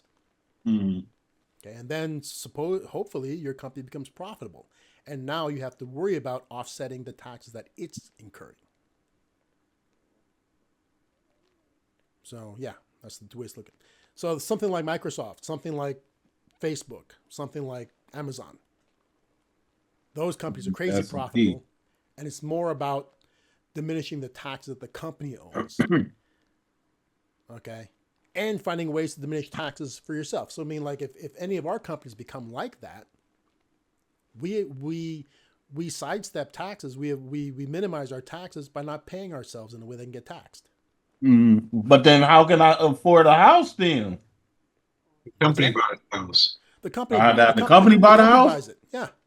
You just live in it. Everything is owned by the company. The company buys all the things. You Yeah. just use it. And then the company just pays its taxes. Yeah. Mm. Well, not the Is the taxes. company tax less than Well, no. Okay, so it's like this. So no, remember, the company is finding ways to minimize its tax. So okay, so let's say that you own a company, you make $100 million this year, right? So that's why it's so tough. That's why it's tough for realtors. Okay, let's say that you even own a real estate company. Let's say you own a big real estate company, right? That doesn't have its own acquisitions. Let's say that you own a major real estate brokerage, and your business is facilitating the purchase and sale of other people's real estate, right? You have very few hard costs. I mean, think about it. You have your office expenses. That's about it. Advertising. What's that? Advertising. But you got to really spend that. Okay. See, it's one thing to minimize your taxable income by incurring real expenses. That's one way, right? Oh, okay. But so let's say you have a real estate company and you're spending $500,000 in advertising. Okay. But that $500,000 a year in advertising helps to generate like $300 million of commissions. Dang. Okay. Well, yeah, the $500,000 in advertising helps to diminish that, but you still got a whole ton left of income. How are you gonna expense that? Buying equipment. What's that? I'm buying equipment. I'm buying a plane. I'm turning into Rick Ross. I'm buying that. Yeah. What do you buy? But it has to be justifiable towards your business purposes, right? And it can be, right? So you can buy equipment. So like you can open up a whole new division that does development, right? And you can invest in. So I mean, like you can have a whole bunch of different divisions. Like one way that some companies minimize income for certain years. So Raymond, like in your fashion thing, right? You can spend. So like let's say that you had a really great year, right? And even above and beyond the salary you paid yourself and your whatever strategic way you did it, you still have a couple $100,000 in taxable income, right? Or one way you can do that, you can purchase inventory. Yeah. For your you can buy $300,000 worth of shirts, right? And that will legitimately diminish your taxable income. Oh, okay. Inventory. So some people some people now this works well for companies that have inventory that don't go bad, right? If you own a grocery store, you don't want to go out there and buy millions of dollars worth of food because that stuff goes bad. Right. Okay. You can't have that on hand for years and use it. Okay. If you're in technology, you don't want to buy a whole bunch of something that could become outdated. Right. But for somebody like you could buy a bunch of t-shirts. Yeah. Huge amounts of t-shirts to help you manage this year's taxes. Right. You can do that. Fabrics. You can buy equipment. Like you can increase your capacity to produce garments, right? Yeah. By having capital expenditure. Right. Now, capital expenditure isn't a one-to-one deduction or expense. It's something that you depreciate. Okay. Inventory is great because inventory is a one-to-one deduction or expense. You buy $1 worth of t-shirts, you diminish your taxable income by $1. So if you buy $300,000 worth of apparel to resell, that takes away $300,000 of taxable income. Okay, that's why inventory is great because it's one-to-one. But if you buy a bunch of heat presses, you're only going to be able to depreciate a certain percentage. Using special depreciation in the first year, you're going to depreciate a certain amount. Not 100%. Could be 80. Right? That's what equipment depreciate. So equipment purchases is depreciation. That's where you benefit from that. Vehicles, the jet, right? If it is applicable to your industry. But not a house. No. Okay. Now, if you're in real estate and you go into Commercial. if you acquire properties to rent out, okay, you have to qualify as a real estate professional. Okay, if you qualify as a real estate professional, you can do you can take depreciation on those. There's a very specific method. You do what's called a cost segregation study on the property, and when you do that, this is all paperwork. You identify the value of so you take away the land value. So you segregate the land from the structure, and then you're able to depreciate the structure. Okay, that applies only if you qualify as a real estate professional, and that means the short version of that is basically you got to put in 15 hours a week into activities directly related to that. Right. That qualify. And you need to that has to be greater than 50% of what you do. So if you're trying to qualify as a real estate professional, you can't say that you work 80 hours a week as a graphic designer and put in 15 hours a week as real, because now it's a side business. It has to be your main. It has to be 50% of what you do. Right. Okay. Like Grant Cardone, more than likely, is a real estate professional. Yeah, definitely. Okay. So basically, he pays himself as a CEO of a real estate holding firm, and his duties as that qualify. So he probably puts down 80 plus hours a week as his exchange for his salary. Excuse me. That's probably what he does. I'm saying probably because I don't know, right? Right. So if you wanted to, what you do is you would own the company and pay yourself as an employee. So you have to own more than 5% of the company for this to qualify. So if you are like, let's say you work for a property management company and you're just a straight employee, your hours working for a property management company don't qualify you as a real estate professional. No. But if you own more than 5% of the company, they would. Okay. So so if you're going to buy, when we do this property acquisition, definitely going to set up a real estate holding firm, going to pay I'll definitely own more than 5% of it, right? And I'll pay myself a salary 80 hours a week, or 40 hours a week to run the company, to manage it. And that'll qualify me as a real estate professional. But by having myself as an employee, my quote unquote time cards give me the documented proof that I'm doing those hours. Now I can use the depreciation of the properties I'm acquiring. Okay, that's important. That in order to be able to do that. So that's one way. So you can buy a bunch of properties, and that's one of the reasons why people buy what's it called, short-term rentals. Because depreciation on those is massive. What you're allowed to include is massive. There we go. Oh my God! Sorry. Okay. Hey, is that a new jacket? I don't recognize that one. Yeah. Kind of new. It's something I made a long time ago. I just never wear it. Is there something on the right side, or is it just the No, left? nothing on the right side. Anything on the back? No. That's what I said. I made it a long time ago. It was like I bought these jackets because they were cheap. Okay. But they were good quality. Okay.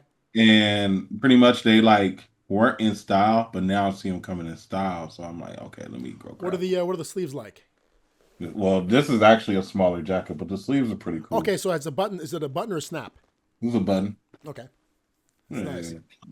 It was a good quality jacket, but it was just at the time I knew people wasn't going to be rocking it. But I know as I start seeing the trend, I'm like, oh yeah, I can break these things out now.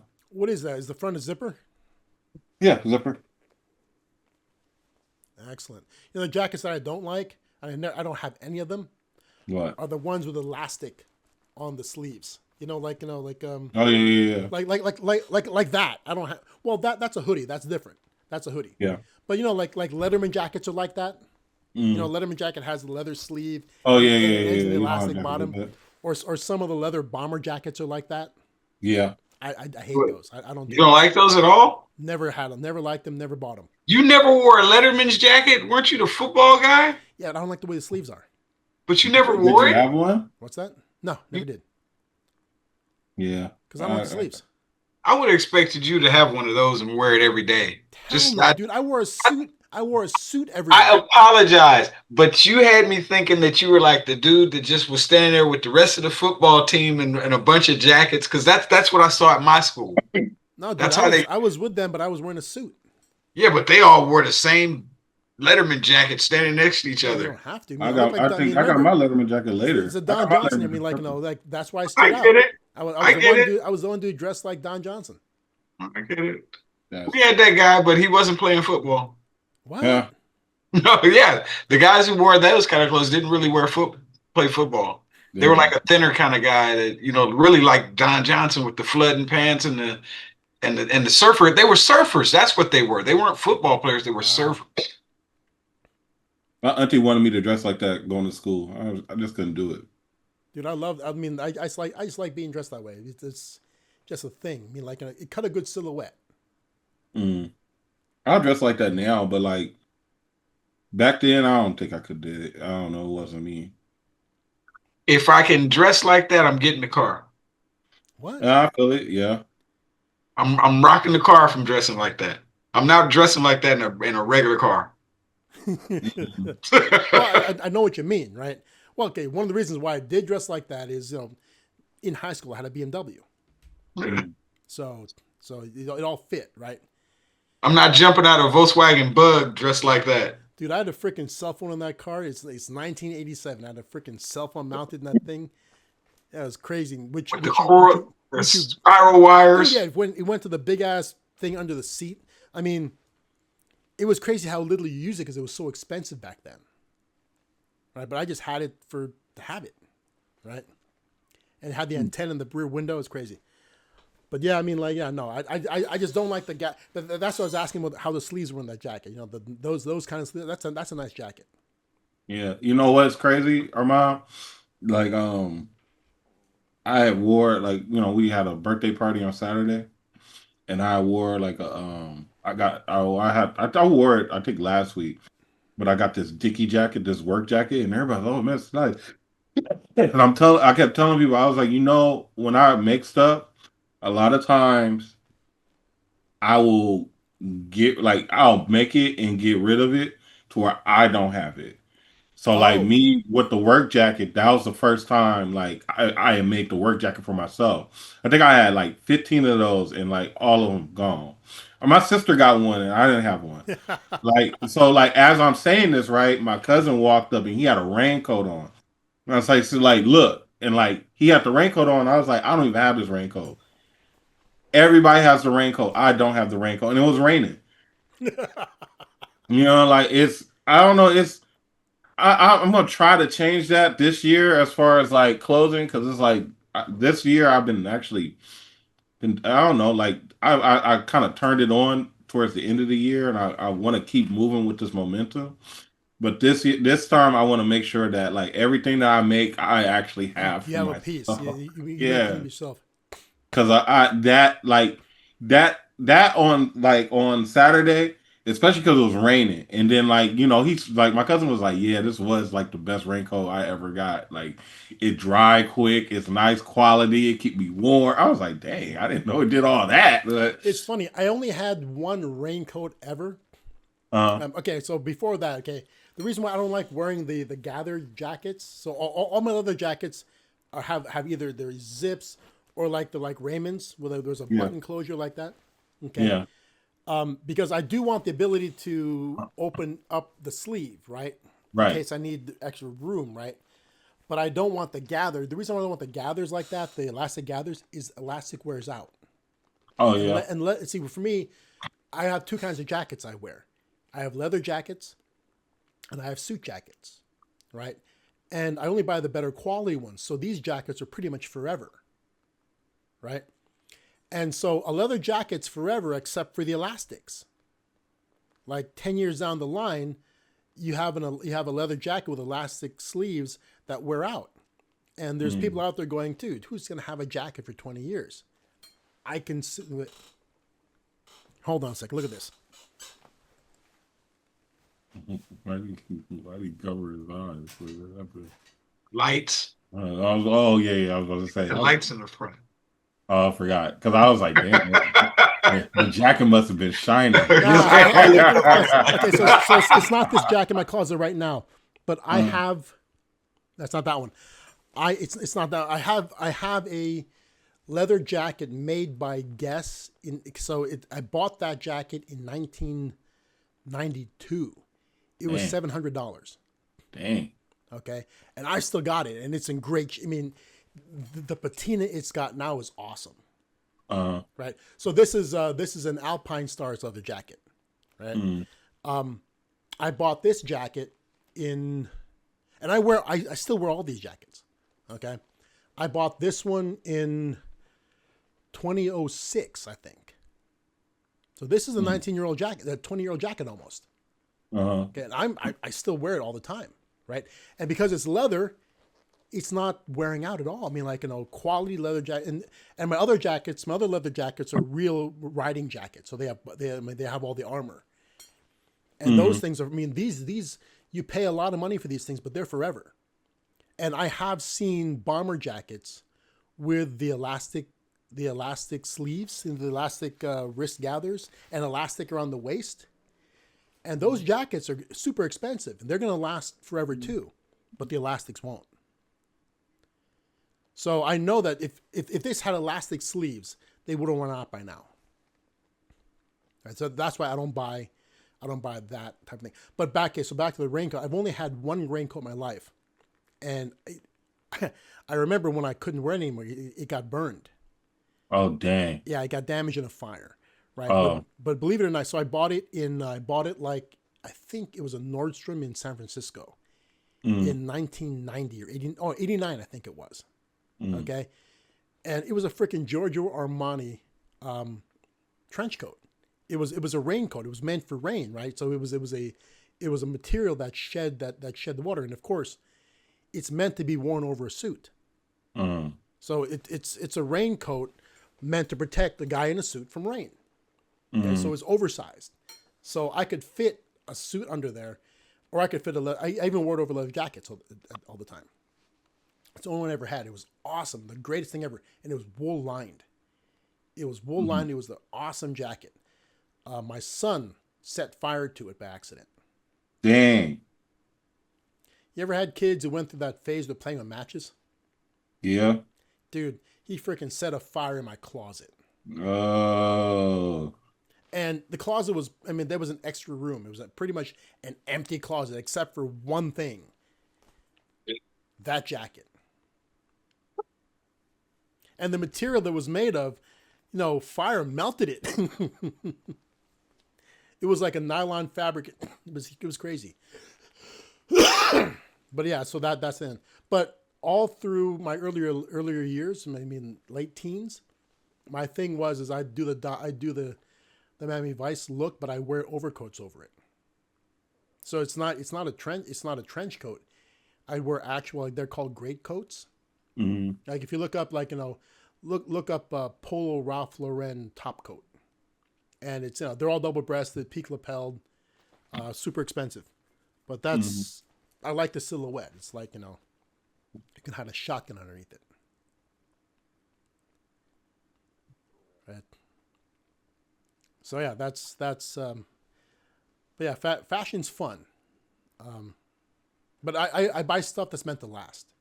That's the dude. I couldn't imagine shopping like if I was a woman, I could not imagine shopping someplace like Forever 21 or H&M. You know why? That's what they call fast fashion.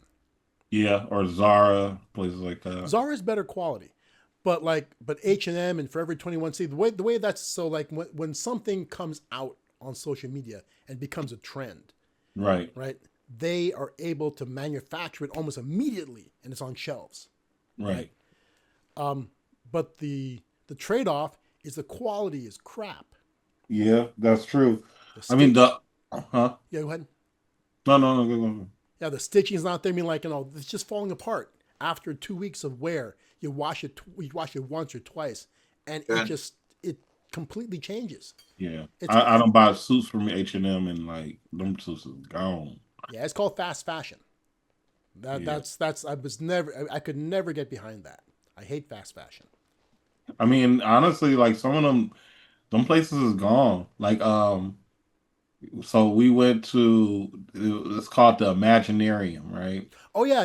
You were telling me about that. Yeah, so like it's a trend. Some of the department stores that died in malls, people are repurposing them, and some of them are being repurposed for like family purposes. So the Imaginarium, they pretty much took a Forever 21 Oh God, okay. and put like Like a science educational space. no, they just got like I don't know how to explain it. Like it was just like a whole bunch of just like I ain't gonna say art installation. I'm not gonna call it Hold art on, hold installation. that Like thought. One sec, be right back. So what is the Imaginarium? shit, how can I explain it? Or I mean, it was just like a whole bunch of just like Is it it's clothing? not, huh? Is it a No, clothing store? no, What? it's like a walkthrough like exhibit kind of. You walk and it's like they'll have like a big old like circle where you walk through it and it lights up. It's lights everywhere. Man, I don't know how to explain it, man. Like I'm looking at it. it's just a whole bunch of It stuff. looks like a circus. Yeah, it's like a light up circus, funhouse type thing. I mean, honestly, the way I put it, it's a one and done thing. I ain't going back to the Imaginarium. I don't think the kids will want to go back. The only thing that I would say that was interesting about our Imaginarium trip, and it really was like something that you trip, right? Where'd you go? Lakewood? Yeah, the Lakewood. It was about $20. It was a lot of fun for the kids. But they had an outside, right? So they had like had a little Imaginarium in the parking lot, right? Okay. Where they had like a circus. It was a 3-man circus. I So see the like, dudes in the motorcycles in the game. yeah. So for $20 to get a show and that was worth it. Like like it seemed like we was there for a long ass time. Everybody was ready to go after a certain point in time. The circus, like, it was only 3 people in the circus. Like I forgot what the first lady did because I couldn't really see. I put my kids in front and just kind of like sat back and watched it. Like, but I didn't see what the girl did. But the one guy, I guess the head guy, he was juggling something with fire and it fell and hit him. I was like, everybody was like, "Ooh, dang!" But then what tripped me out was after he finished juggling, that them little domes where like the motorcycles go inside the dome and like they pretty much like race inside the dome. Yeah. Right after he finished juggling, he hopped on the bike and he got inside the dome. I was like, "Dang, like this is the most talented man in America right here." Wait, like a ball, Yeah, like a cage, right? It's like a circular yeah, cage. them cages that they Yeah. yeah, like the Imaginarium, like I mean, I can't really explain. I don't know what to say. It's just like arts and crafts. Like they just made some stuff that you just walk in there and it's shiny and everything lights up. Flowers that light up. It's just a whole bunch of you're just walking through. It's just like an exhibit. Like some sort of like immersive art experience. Yeah, but I'm not gonna give it an art experience like that. Oh yeah, you'll say it's an art experience, true. Whatever. Like some sort of like little carnival. You're walking around. Yeah. Okay. And then like they repurposed like where it used to be bathrooms, like they made it into these like it was one room where you just walked in and it used to be like a fitting room. They just put a whole bunch of balloons in there and the kids was just running around throwing balloons at each other. Like they just turned it into something. And it cost 20 like it cost us $20. I would say while we was in there, there's about 100 people in there. So let's talk about this real quick for a second. Let's talk about that. Okay, so it's funny you touch on that because I was just reading about that today about like America's dead mall space. Yeah. You got to realize that there are only several hundred active malls in America now. Yeah. Like there's less than 1,000 active malls in America. Okay. But there were thousands of them. Okay? Yeah. And go around the country, there's a bunch of dead malls. Okay? Right. Some of them have been torn down and rebuilt and ironically enough, they've been rebuilt as Amazon hubs. So the business that killed them now has them as warehouse space. Yep. That big. Yeah. Dude, remember, you ever see one of those? They're huge. I mean, like, No, I'm just thinking. I wasn't thinking. Because what is it? We got Del Amo over here, don't we, Raymond? Is it still open? It's closed. Del Amo is open, but they're going to close the South Bay Galleria. Okay, makes sense. It's not going to become an Amazon hub. I think they're going to make it like an outdoor mall kind of. Outdoor mall with like houses attached, you know? Yes, mixed use. Now think about this, okay?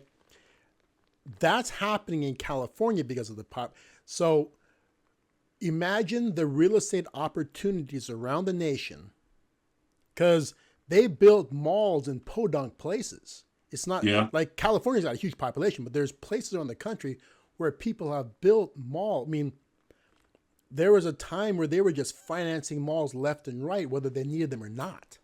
Right. So there's got to be opportunity around the country to take defunct shopping centers, okay, and make them into mixed use properties. Yeah. Now you can buy them with DSCR loans, right? If you can, let's say you make it a mixed use property, a certain amount of retail, a certain amount of residential, right, and then a certain amount of open space. If you can, it's a property that is distressed.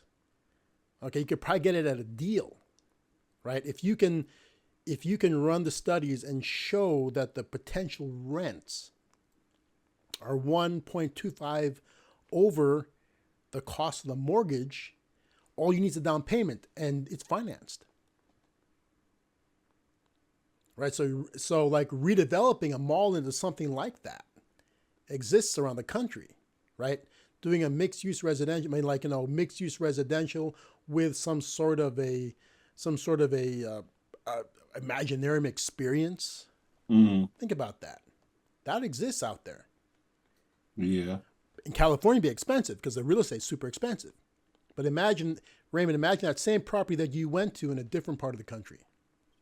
Yeah. I mean, because as soon as you said it, I thought about like when I lived in Texas, it was like, I think it was the Denton Mall. And I remember that was the most crappiest mall that I had seen in Texas. And I was like, that probably is like out of commission now. Yeah. You know, like I think there was a couple malls. I don't know. It's funny because it's like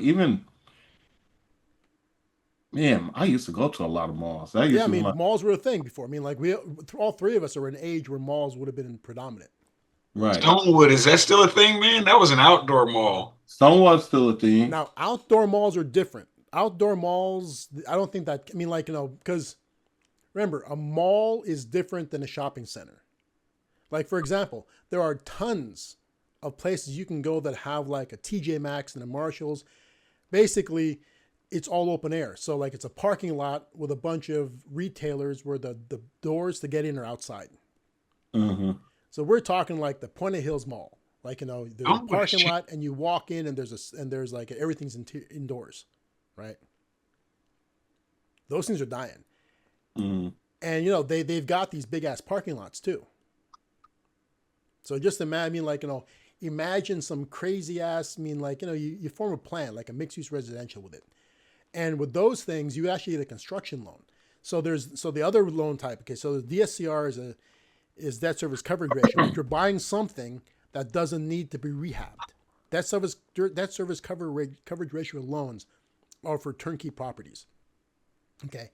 If you're going to buy a mall like that with the intent of converting it into a mixed-use residential space, okay, you need the money to convert it.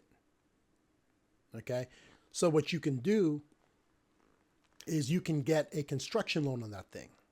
Mm. So there's oftentimes referred to as bridge financing. So you do a study on it showing the value of it when the construction is complete. Okay. And they'll give you a construction loan to make it that way. So you'll acquire it with funding to rehab it. But what's the catch? So it gives you the money to buy it and the money to rehab it or convert it. The catch is that loan is a very short-term loan. Let's say 3 years. Okay. So I have to finish everything by 3 years. Construction. No, you don't not just have to finish it. Okay.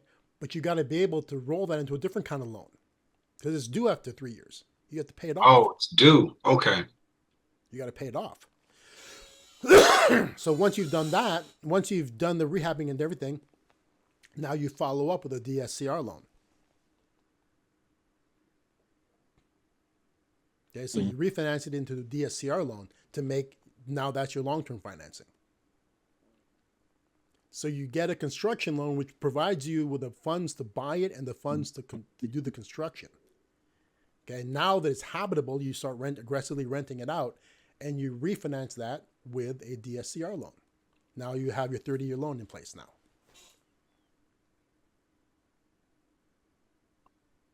It works better with smaller numbers. Obviously, if you have really hardcore funds, you can do that in California, right? But if you have like $500,000 to play with, that's about it for down payment. Mm-hmm. Now you do it in Arkansas, you do it in Minnesota, you do it in Kentucky or something like that. They have a lot of malls closed in other areas. Of course, whole country is the same way. I just know California malls. Nope, the whole country is following that trend. Dude, I wonder, you guys ever heard of the Mall of the Americas? Yeah, I have. Wasn't that in Miami? No, it's somewhere in the Midwest. It was the nation's largest mall at one point in time. It's not anymore. I don't know. Well, no, I mean, who wants to claim that now in an era where malls are dying? Mall of the Americas is like the size of a small town or something. It's massive. Okay, I got a question for you. Yeah. Have you ever seen a mall that has been converted into mixed use? Yeah. Oh, Where's it? No, I've seen malls that were built as mixed use. Where's it at? No, I've never, not here. I've seen other countries. Yeah, like, but where? Like in the Philippines, all the modern shopping centers are mixed use. So what you've got is like even like in what's Greenbelt, Makati, will have mixed use. So it's a bunch of high-end restaurants, high-end stores, and the higher levels. So these are like 30-level buildings. The bottom levels are all shopping malls and high-end stores and restaurants. Everything up there, and then there's offices, and then above that is all residential, high-end residential. No, I can see that. A mixed-use mall, Whittier. In Whittier, where Whittier Boulevard across from the Ralphs, that's mixed use now. What's it called? Is it called Whittier Mall? I want to say it's like the Whittier. What is the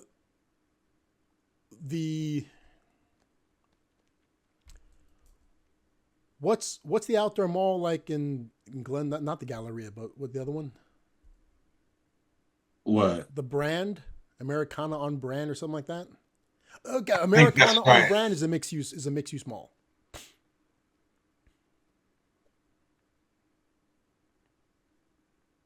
And there's one of those. There's one of those in LA. There's a Supreme store there. Isn't it something like that in Inglewood, somewhere like that? What's that? There's like residential above it, yeah, there's mixed use. Raymond, yeah. Where's the Supreme store off like the 10 somewhere? Off the 10. What is that called? Is it the Brand or the Grove? The Grove, yeah. The Grove is mixed use, I think. Yeah. That's what you're saying. Yeah. Yeah, they're trying to make the South Bay Galleria into like something like the Grove. Yeah, the Grove is mixed use. So there's apartments there. Yeah, there's condos and there's condos. So there's the apartments are like, those are all rentals. Then there's condos. There's apartments, and some of them even have hotels.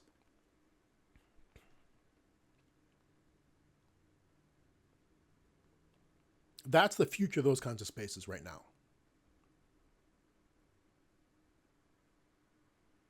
So I mean, like, properties like that exist in the Midwest that are deals that you can step into with the construction. I mean, like, the right kind of structure in the Midwest can easily be converted into a mixed-use property. There's a whole lot of parking generally. Is that There's a whole lot of parking generally. parking? What? Parking. The parking is enormous in malls.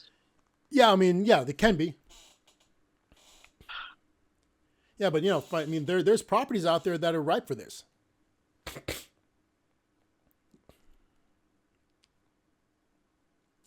All right, so I mean, that's a strategy to look into. Mm-hmm.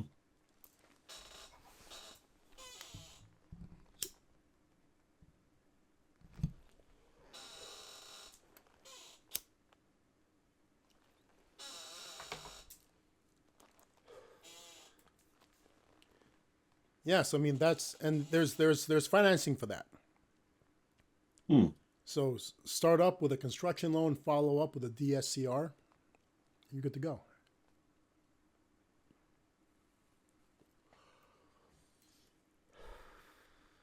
Like I'm still gonna, my initial foray into that space is gonna be with residential. Okay, like single unit residential. I mean because that's the cheapest way to try it, right? Risk your first $25,000, right? That's the way to get into that with $25,000, right? Mm-hmm. Because see, the thing is that DSCR loans have minimums. You're not going to get one for less than $75,000. That's the minimum loan amount, right? So that means the purchase price has to be about $100. Mm-hmm. Okay. So a single family residence somewhere in the Midwest at that price is doable. I mean, like, it's a great way to get your feet wet. Okay. But after the first two, maybe three, and you've gotten, you have proof of concept, a lot of these bigger guys are recommending, like like, what's his name? Grant Cardone keeps talking about, if I was to do this all over again, I wouldn't do residential, period. Right, $1 million. In other words, SFRs. He wouldn't do SFRs, period. He'd jump right into units. And I mean, like real units, not like multi-million-dollar units or 4 units, like jumping into a 25 or 40 unit. Right, that's what he was saying. Like, because it's easy for him to say that because he's got the money, right? But if you structure yourself right and you give yourself enough lead time, you can get that kind of down payment through alternative sources. Right? It's doable. I mean, like, think about it. There was one piece of content I was watching where he was interviewing one of the Shark Tank sharks, right? Uh-huh. And he asked him that question. So Raymond, I'll ask you guys that question. So let's say that you guys are multimillionaires. Let's say you're billionaires, right? And I pose you the question: if either one of you guys were for some reason diminished, you were down to your last $1 million. Okay, $1 million of investable capital, right? You had $1 million, okay? Mm-hmm. How would you rebuild? What would you do? Mm-hmm. Right? And the response from this guy was, he's down to his last $1 million, okay? What he would do is he would find, he would maximize that with a real estate investment. He'd find something to cash flow. He'd find something that would create an income stream, and he'd forget about it. So he'd find something to invest in. So he'd find part of that he'd put into a cash flowing property. Let's say 25% of it went into as many units as he could buy with the best return. So $250,000 is down payment going into a DSCR, going into a property that's going to have DSCR financing. Probably do it somewhere in the Midwest. So he's going to buy, with $250,000 down, you can buy $1 million property in the Midwest, right? DSCR loan with $1 million. So $250 down, which is 25% on it. That's 25% on $1 million. So he'd find something in the Midwest for $1 million with maximum units. So he'd probably, let's say he's gotten a 30-unit property. Okay. Mm-hmm. It would probably cash flow him like $15,000, $20,000 a month minimum. And that's how he'd build up his portfolio again. He'd take all the money as cash flowing and he'd buy more and more and more. He'd keep a certain amount of money as a pad to operate some other cash business, but he'd reinvest it continuously until he had his empire built back up. That was his response. That's what he would do. Makes sense. Does make sense. Mm. So it's a matter of looking at the entire country. What can I invest in this whole country? And for some of these guys, it's what can I invest in all over the world? That's how you got to look at it. Because there's some better returns in other countries, but you got to be able to handle the risk. Mm-hmm. Right? I mean, is there an opportunity to get into units in Nigeria? Probably. Are they going to be cheaper than here? Probably. I'm pretty sure that you can get into that kind of property in Nigeria cheaper than the cheapest state in the U.S. And probably cash flow better. Right? But it's a risk. It's in a different country. You're probably going to buy it sight. I mean, there's all sorts of risk. Mm-hmm. Can you do it in like Honduras? Probably. Philippines? Yeah, for sure. Right? But there's all sorts of risks in dealing in these foreign countries. Mm-hmm. Okay? Maybe it's somewhere where you put 10% of your investment towards to get a feel of the risk. And then if it pans out for you, try it again. And then try it again. And pretty soon, if it's really panning out for you, dude, get this. Okay, you guys know who Julio Iglesias is, right? Raymond, do you know who Julio Iglesias is? Mm-hmm. You don't know who Julio is? Okay, do you know who Enrique Iglesias is? Yeah. Enrique Iglesias has an older brother named Julio Iglesias Jr. Mm-hmm. And their father is Julio Iglesias Sr. Okay, so Julio Iglesias is by some measurement is the greatest selling recording artist of all time. Mm. Okay, he sings in he's done recordings, commercial recordings in like 17 languages. Okay, he's from Spain. Now this dude lives the most charmed life imaginable. So he's college educated. He's a lawyer, in fact. So Julio Iglesias has a law degree, but he never practiced because he went into professional soccer. Okay, he played 4 years as a pro soccer player. Okay, when he retired from that, he became a recording artist. Okay, the most famous song that you guys might know, Raymond, you may have heard this. Julio Iglesias did a duet with Willie Nelson years ago, To All the Girls I Loved Before. What? Yeah, him and Willie Nelson sang that together. Uh-huh. Okay, so Julio's massive, okay? So Julio Iglesias marries this Filipino socialite. Her name is Isabel Preisler.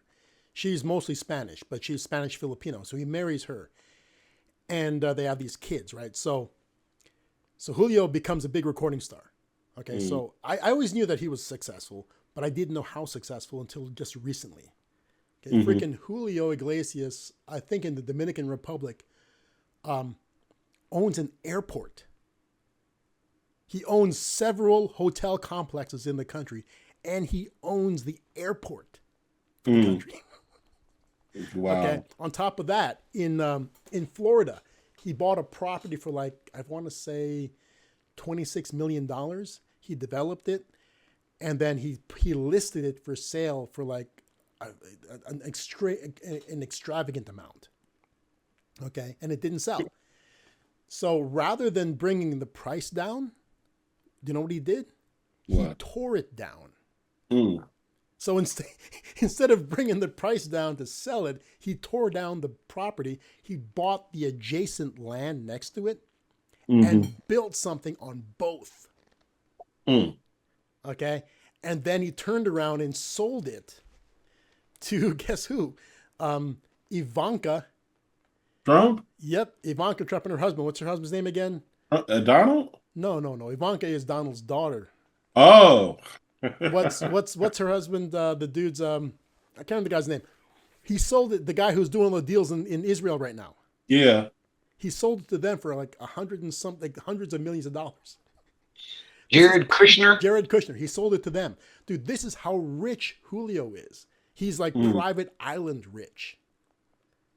Okay. He owns a country's airport rich. Fantastically wealthy. And what country is this again? What? Dominican Republic.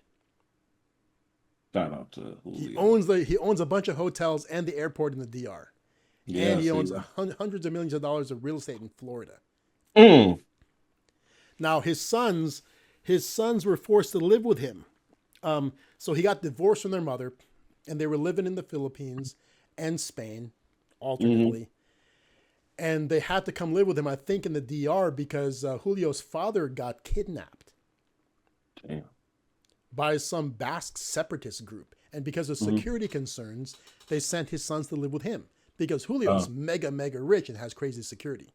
Yeah, So they sent the sons to go live with him. you're right. And it's fun, I guess Julio was never a hands-on dad. I mean, to the point where when Enrique put out his first album, he dedicated it to his nanny. Because his nanny raised him. Yeah.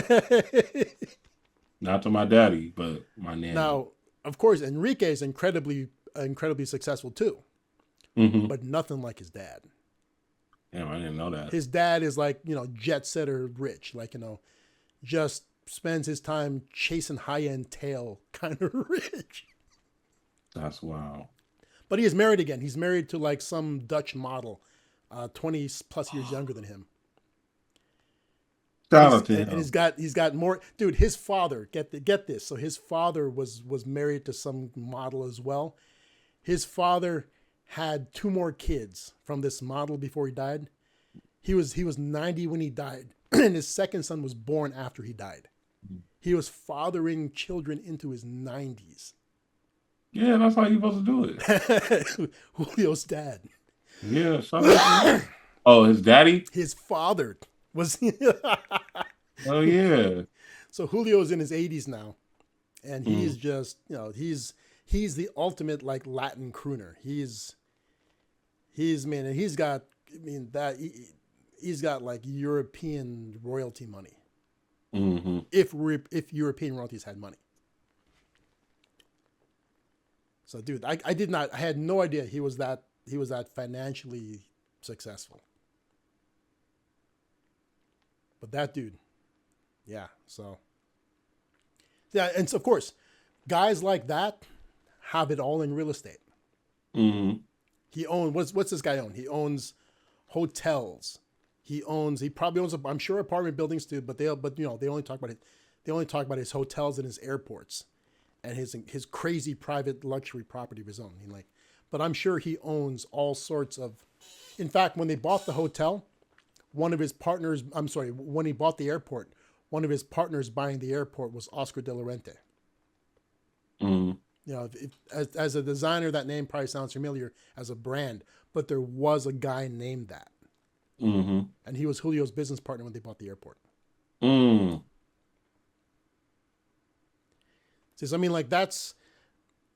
that's something to look into. Real estate is something to consider if you're looking to build wealth and you're looking to mitigate taxes. Right? Because picture that. Even something simple. Let's use some realistic numbers. Let's say you buy, let's say it's COVID and you bought something in Palmdale for like $300,000. Right? And then just a short 4 years later, okay, the property's up past $500,000. Okay. You've gained $200,000 in equity immediately. Like in a very short time, you've gained $200,000 in equity. Right? And let's say that you're able to put, like, when you bought it for $300,000, let's say you put more than, like, say 60% down. It's like, you're only looking at, so you already had equity of more than like 180,000 to begin with, right? And then they went up. So like you're sitting on 380,000 in tappable equity. That's pretty crazy. What's possible with real estate? Yeah. Now you can tap into that with financing. You don't have to pay taxes on that. You can tap into it with financing. Yeah, as we've been speaking, I kind of had to zone out because, when we talked about malls, I was like, let me go find this mall in Texas where I was fine. But I haven't found it. But I went back to the old town that I used to live in. There used to be a trailer park, and they knocked down the trailer park and put up, townhomes. So yeah, you're right. Like it's just And I always thought about that. I was like, nothing over here. Like, you know what Hawthorne, I'm saying? Like, Hawthorne Plaza, dude. huh? Hawthorne Plaza. Hawthorne Plaza. Oh, the Hawthorne Mall. Yeah, No, that's no. been Okay, wait, closed for okay. a long Here's time. something, Nicole. Now I have to look into this. I'll get the address, but I'm up in Palmdale, right? Yeah. So I was driving around, and there's a lot of huge empty tracts of land here, right? You cruise Mm-hmm. around, and there's blocks and blocks of just empty land. Right. Okay, Palmdale has an extremely high growth rate. Palmdale is growing at a rate faster than LA City. Mm-hmm. Okay, because there's room to grow, and it's affordable, so people moving in, right? So somebody bought essentially a city block out here and developed it into what I would call low cost housing. Okay, but what they really are is simply built apartments. Okay, 2 stories.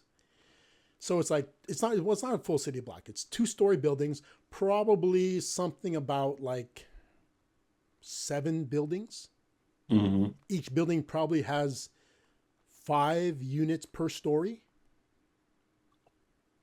Okay, so 2 stories. So let's say each building has 10 units, right? And there's 7 buildings on this property. It's probably 70 units on this property. Mm-hmm. And it's not big. It's not that big. Okay, but still, it's relatively spacious. it's got common areas, but it doesn't have a lot of amenities. Okay, I don't think it's gated. Okay, but it looks like it's bare bone. I mean, like it's not high end housing, so it's not luxury apartments by any stretch. Okay, Mm-hmm. and they're all rentals. So this is not a condo complex where people buying units. Okay, so they probably built that. I mean, I'd have to take a look into it, but I would guess that they probably spent about, I don't know, $3 million building that out and acquiring land and building. It's truly just a guesstimate. Acquiring the land and building it probably cost them 3, something like that. Okay. Now, if you have, what do we say, about 10 units? If you have 70 units, okay, the rent's probably gotta be something like $1,500 a month. Mm-hmm. Okay, so let's look at our numbers again. So there's 2 numbers we're looking at, right? So okay, so let's say it costs $3 million to get into that thing, and that's just a pure guess, okay?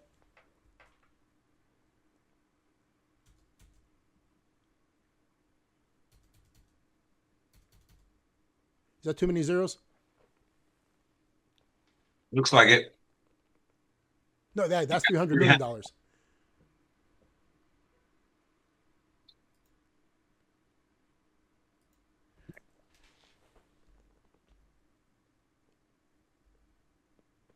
that right? That should be it. Yeah, it's $3 million. Okay, 10% down. Okay. Okay, so the mortgage on that's probably about 7. Let's call it, okay, with PIT, with total costs, property taxes 3. This is monthly, 3,000. That's like 19. Let's call it 20. $20,000 a month is your PIT in that sucker. Mm-hmm. Okay. With 70 units. Okay. Remember, speculative numbers. 70 units times 1,500. 1,500. I think that'd be the minimum, right? I mean, does that sound right for an apartment? Yes, sir. 1 bedroom. $105,000. Mm. Okay, so if it's what I think it is, you're looking at a $20,000 mortgage, collecting $105,000 in rent. Even if it was half, that's crazy. Even if it was half, that's still 50 something thousand dollars in rent, and the mortgage payment's 20. Mm-hmm. PITI, in fact, principal, interest, taxes, insurance is 20. Okay, to get into this at $3 million, what would you need? You would need $3 million.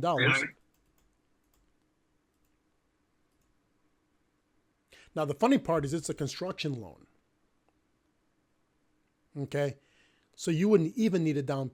You wouldn't necessarily need a down. They're giving you money to actually do the construction, so you wouldn't even need a down payment. Actually, I guess let's call it 20.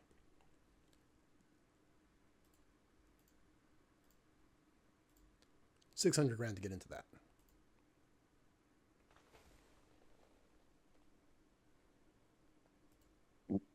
So $600,000 to get into a $3 million property to buy the land and construct on it.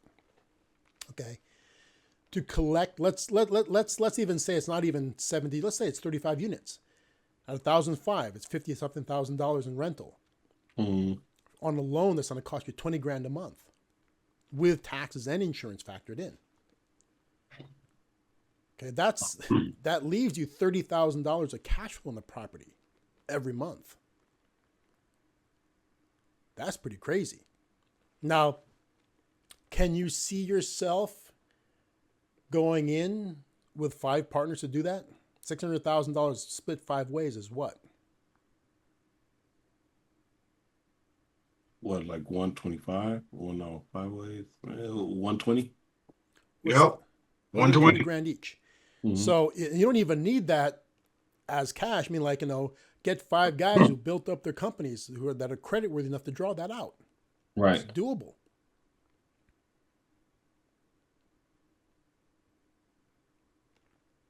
I mean, it's something to think about. Or want to make it lesser? Get 10 guys. Like, as a first-time venture, get 10 different guys in on that. You're looking at $60,000 a pop, a person. Or basically start up a corporation and sell off shares to do it. Yeah. Right? Get a bunch of people in at $5,000. I mean, you yourself as a principal come in with a couple $100,000 from your company. Mm. Get a bunch of people in at $5,000, right? And jump on it. Jump on it. Think about that. That's pretty great. I mean, like, we should take a look at that property because I saw them doing the construction. Right? I saw when they were building it. Okay? Mm. That's built sometime last year. That was a property acquired during the pandemic. It was an empty lot. They didn't tear anything down. They had to grade it and do the construction. Mm-hmm. Luckily, what's nice about Palmdale and this whole area up here, everything's flat. So you don't have to worry about property grading. Mm-hmm. Everything's flat and the earth is hard. So you don't have to worry about like, having to you're not going to have sinkholes.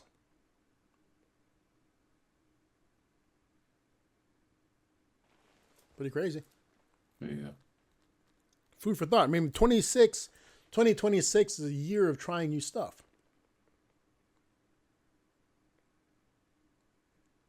Right. So there's a couple ideas popping out. Okay. So Raymond right now is furiously searching for existing malls.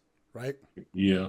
Another alternative is to, now, of course, you find an existing mall, you're going to have to get a construction loan because you're going to have to rehab that into what you need it to be. Mm-hmm. Right? That's one option. Another option is build from scratch somewhere. Okay.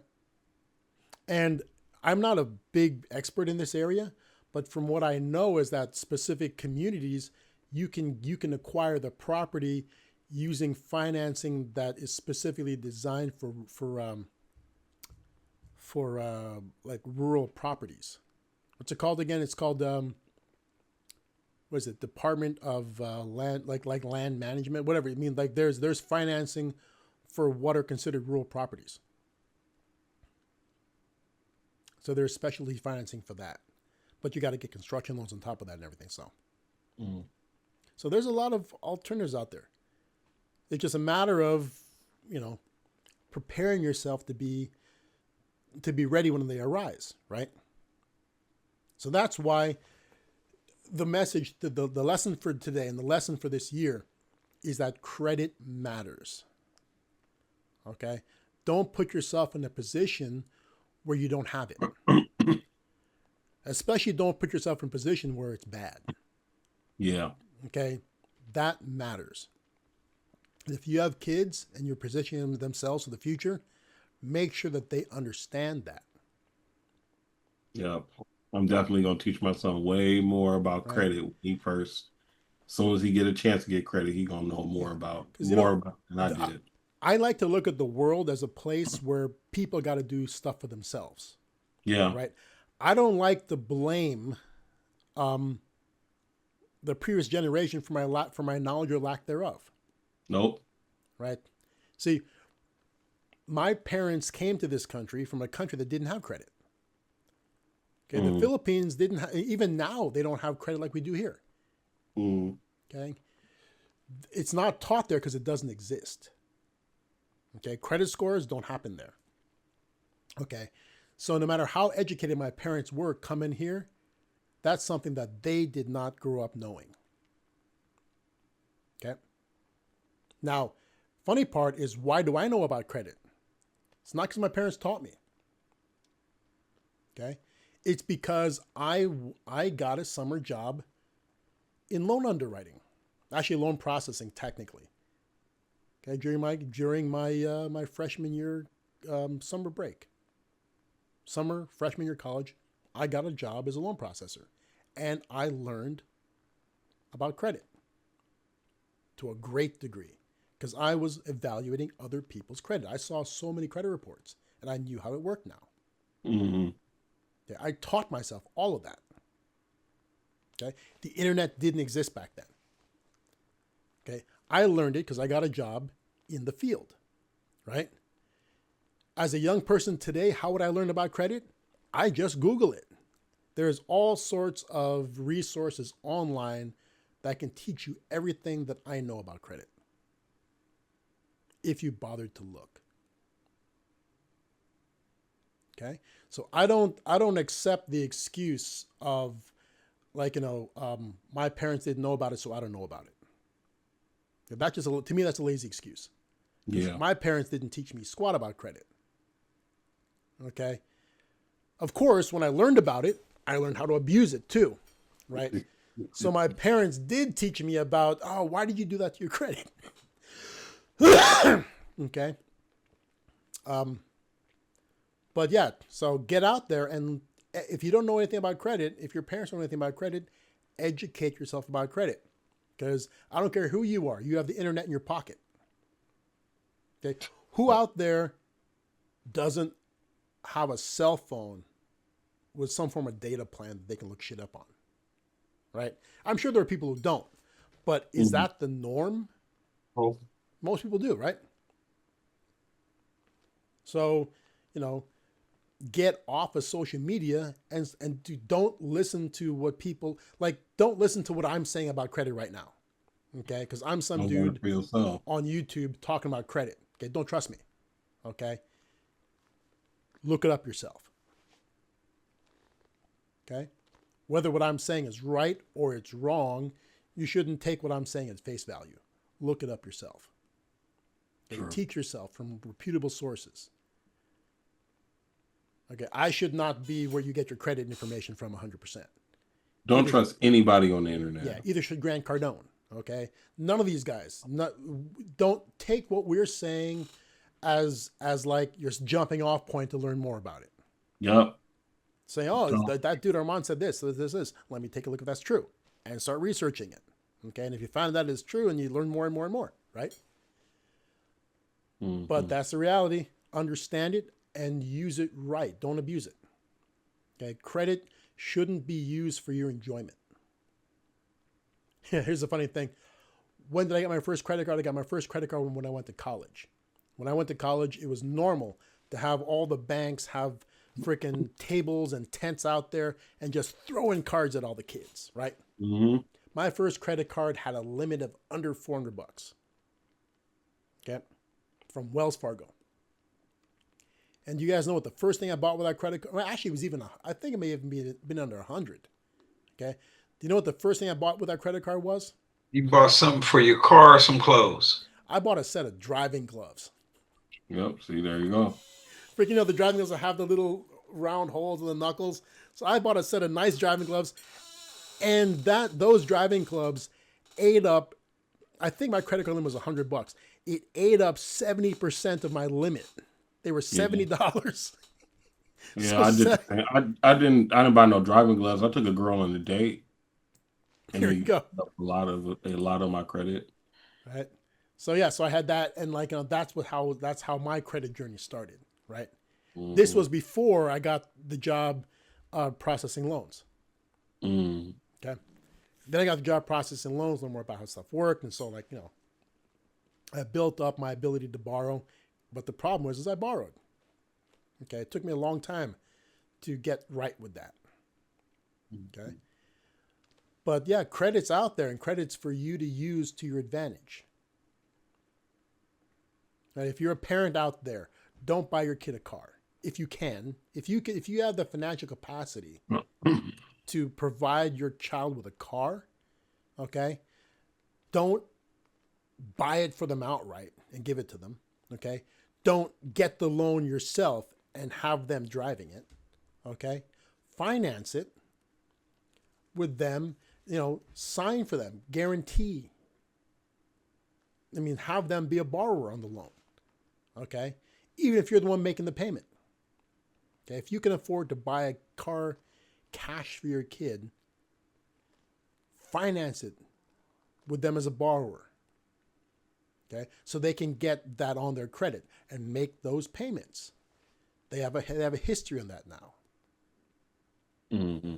Okay, because you're going to give them the car anyway. Let it help them credit wise. Mm-hmm. Okay, get their credit started early. Don't just give them one of your cards to use. Right? Don't just put them. Oh yeah, of course. Obviously, you can add them as an authorized user on your accounts. That's better than just giving them one of your cards.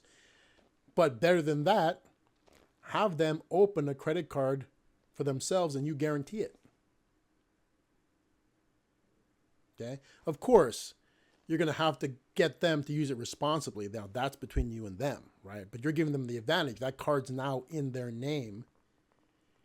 It's helping their credit not as an authorized user, but as the actual account holder. Mm-hmm. Give them a couple cards. In fact, if you want to, you give them a card as an account holder, and don't even give it to them. Right? Give them maybe one of your cards as an emergency card that they'll use, but open accounts in their name and guarantee those, and you keep a hold of those suckers. You use them to give them a history. Yeah. If you don't trust them, that's why you give them the card and you because it's scarier for them if it's your card that they have for emergency purposes. It's only for emergencies. Okay, you'll definitely know that they used it, and they're less likely to use it. Okay, if it's your name on it and not theirs.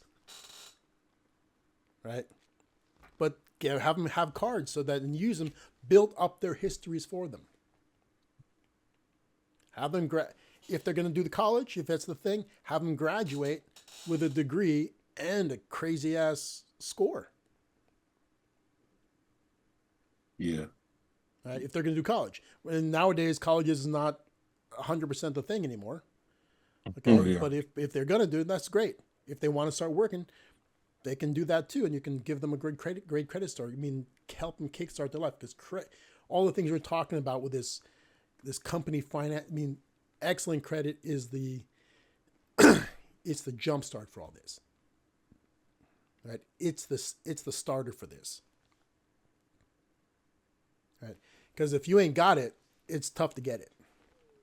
It's hard being like 30-something years old and having to start your credit from scratch. Well, it is. It is. But I did that. Yeah, I mean, it can be done. But if you have the opportunity to get it done earlier, Get it done earlier. Right? Yeah. Like I know of a person, it's a couple, actually, comes from a well-off family, right? And they got this whole thing. They got the 6-figure through the family.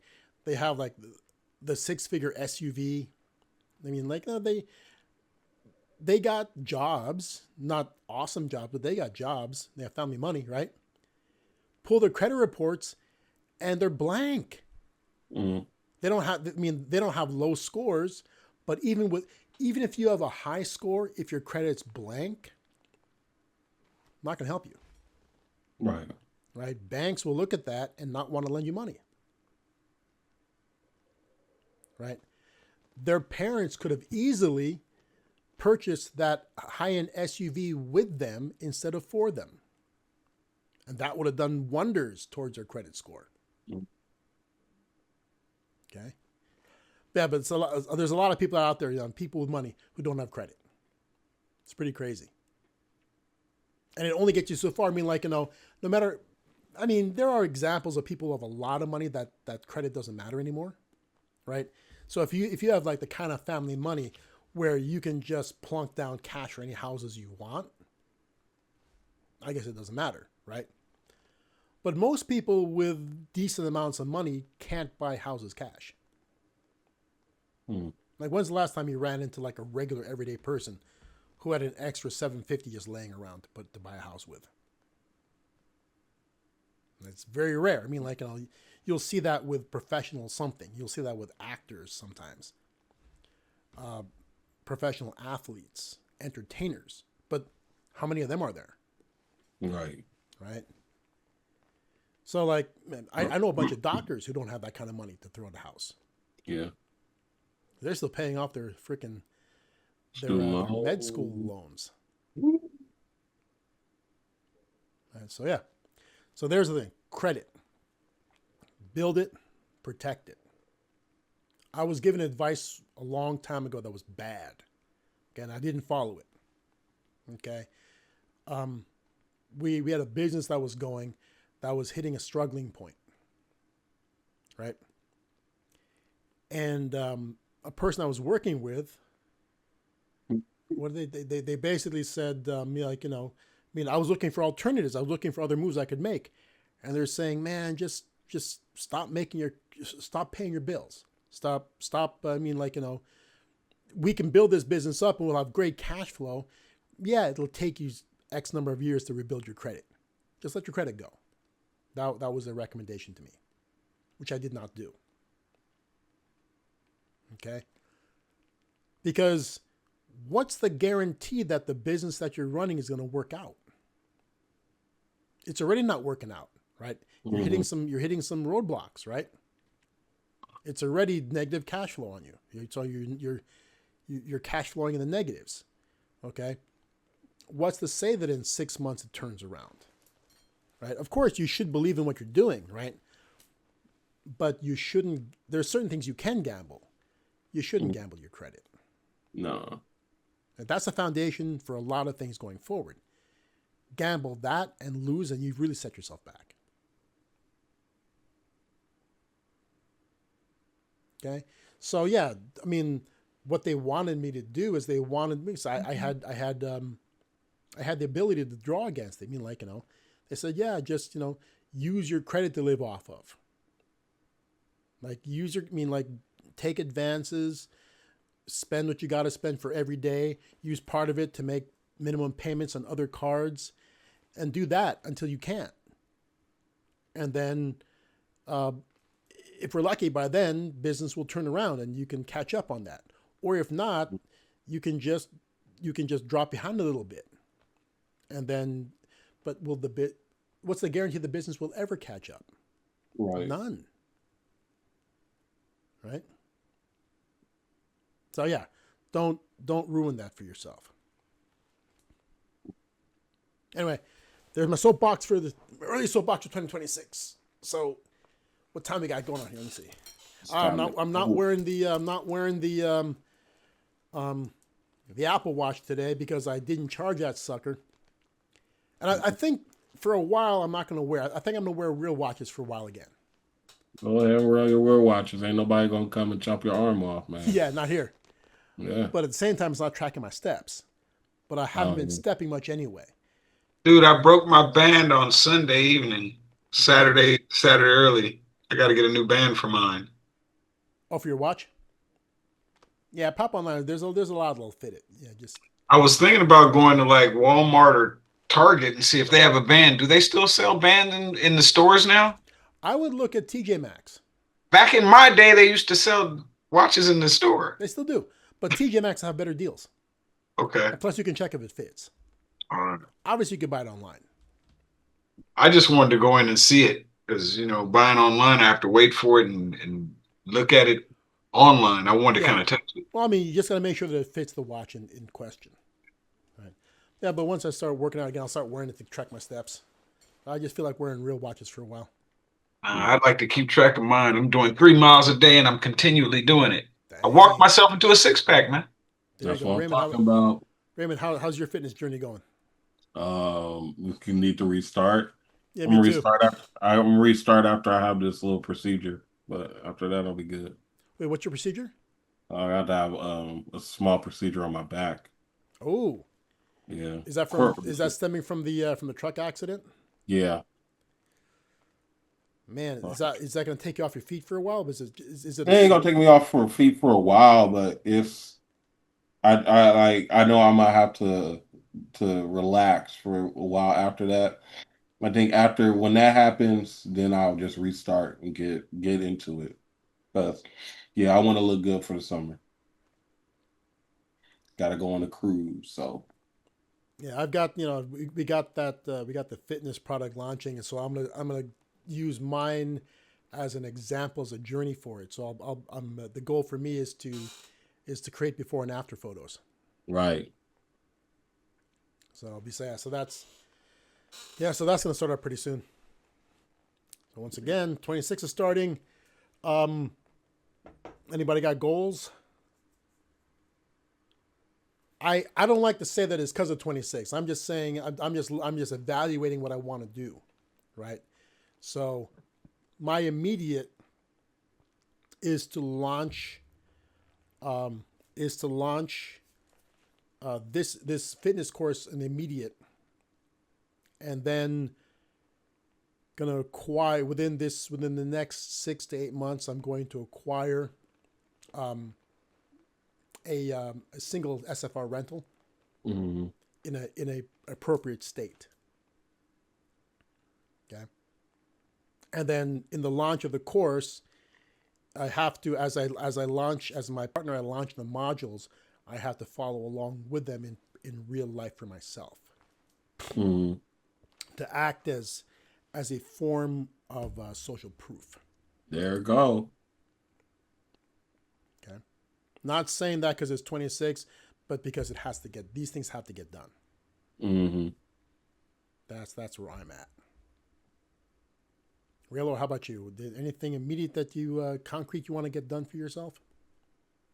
Some more clothes, man. Some more clothes, and I'm gonna get my course out. Okay, so course. Launching out the course. Okay. Mm-hmm. Any other investment targets for this year? Not really. Like, honestly, of course I'm saving for a house, but the main thing is just really like professionally, course, clothes. That's pretty much How about corporate credit? Well, I mean, yeah, that too. That's you have to, because if you don't think about that, it's not going to happen. Corporate credit's a thing, right? Yeah. So I have to grow mine even further. So I've got decent corporate credit. I have to grow it even further. That's what I'm looking at. So I just opened up another company, and I just put a substantial amount of money in its bank account to kick it off. But I can't apply to guaranteed cards for it yet because I'm also in the middle of it on my own personal refinance. So if I do that, it will create inquiries that the refi is going to ask questions about. I mean, I don't want to. You don't have to tell the banks about the things you're doing in the business side because they don't appear on your personal credit, right? But if you apply for business cards, the inquiries will appear on your credit, and now you got to explain to them what it is you're applying for. Okay, so I'm holding off on applying until my refi is done. Oh, okay. Okay. And then when that's done, I can apply all I need to. Okay. So yeah, so I'm growing out my my business credit portfolios. I'm adding more companies to the mix. So I'll probably add 2 or 3 more this year. to that mix. Mm-hmm. Okay, so Raymond, your goal is to get your corporate your company now to at least become credit worthy within. You think you'll have your personal stuff in line to be able to do that for this year? Yeah, definitely. Go. Yeah. Deal. So a course, make some clothing, establish your corporate credit. Yep. Okay. Quentin, how about you? I've got to increase my corporate credit. I've got to launch my course, and I'm going to try to keep up with you on that purchasing outside of California. Because I'm really thinking after I do the first property or two, when I jump into the larger multi-unit, I'm thinking of putting that up for for group availability. I think because having proof done on one or two SFRs is one thing, but now you're jumping from single family residences into a major multi-unit, right? Mm-hmm.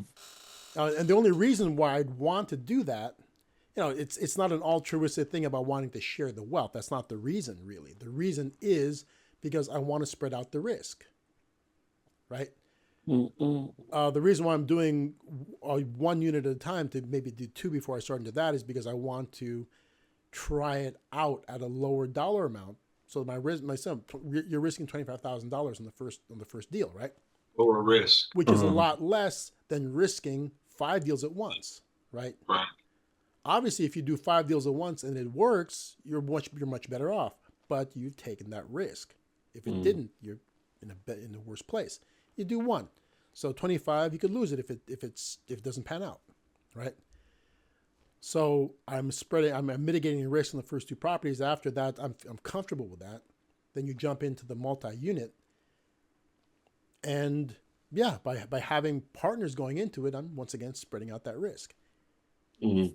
If it pans out as it should, next deal, do it myself. Or approach the same partners, but dramatically increase the amount of the deal.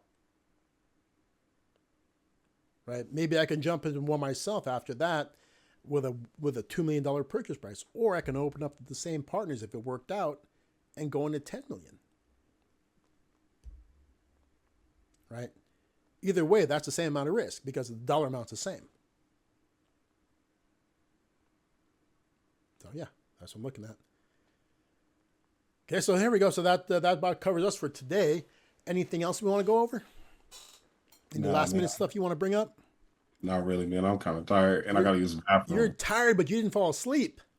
I know, and I gotta use the bathroom, and I yawned a lot, and I gotta use this bathroom. Yeah, I did that myself already. So anyway, that's it for us tonight.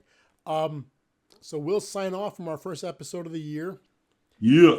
And we will be catching you in the second week of 2026. Yeah, man, don't get captured. With whatever Donnie did between now and then. All right. So who knows, man? Dude, between now and then, he might give himself a knighthood. I mean, he might just create a U.S. order of something that, who knows? Hey, Sir Donald Trump. President of the world. Who knows? I mean, I ain't putting nothing past the guy. Anyway. That's the world boss right there. Yep. So there we go. So this is us signing off. I'm Armand. It's Ray Lowe, man. You Tatum here. Thanks for being here. We'll see you guys in the next one.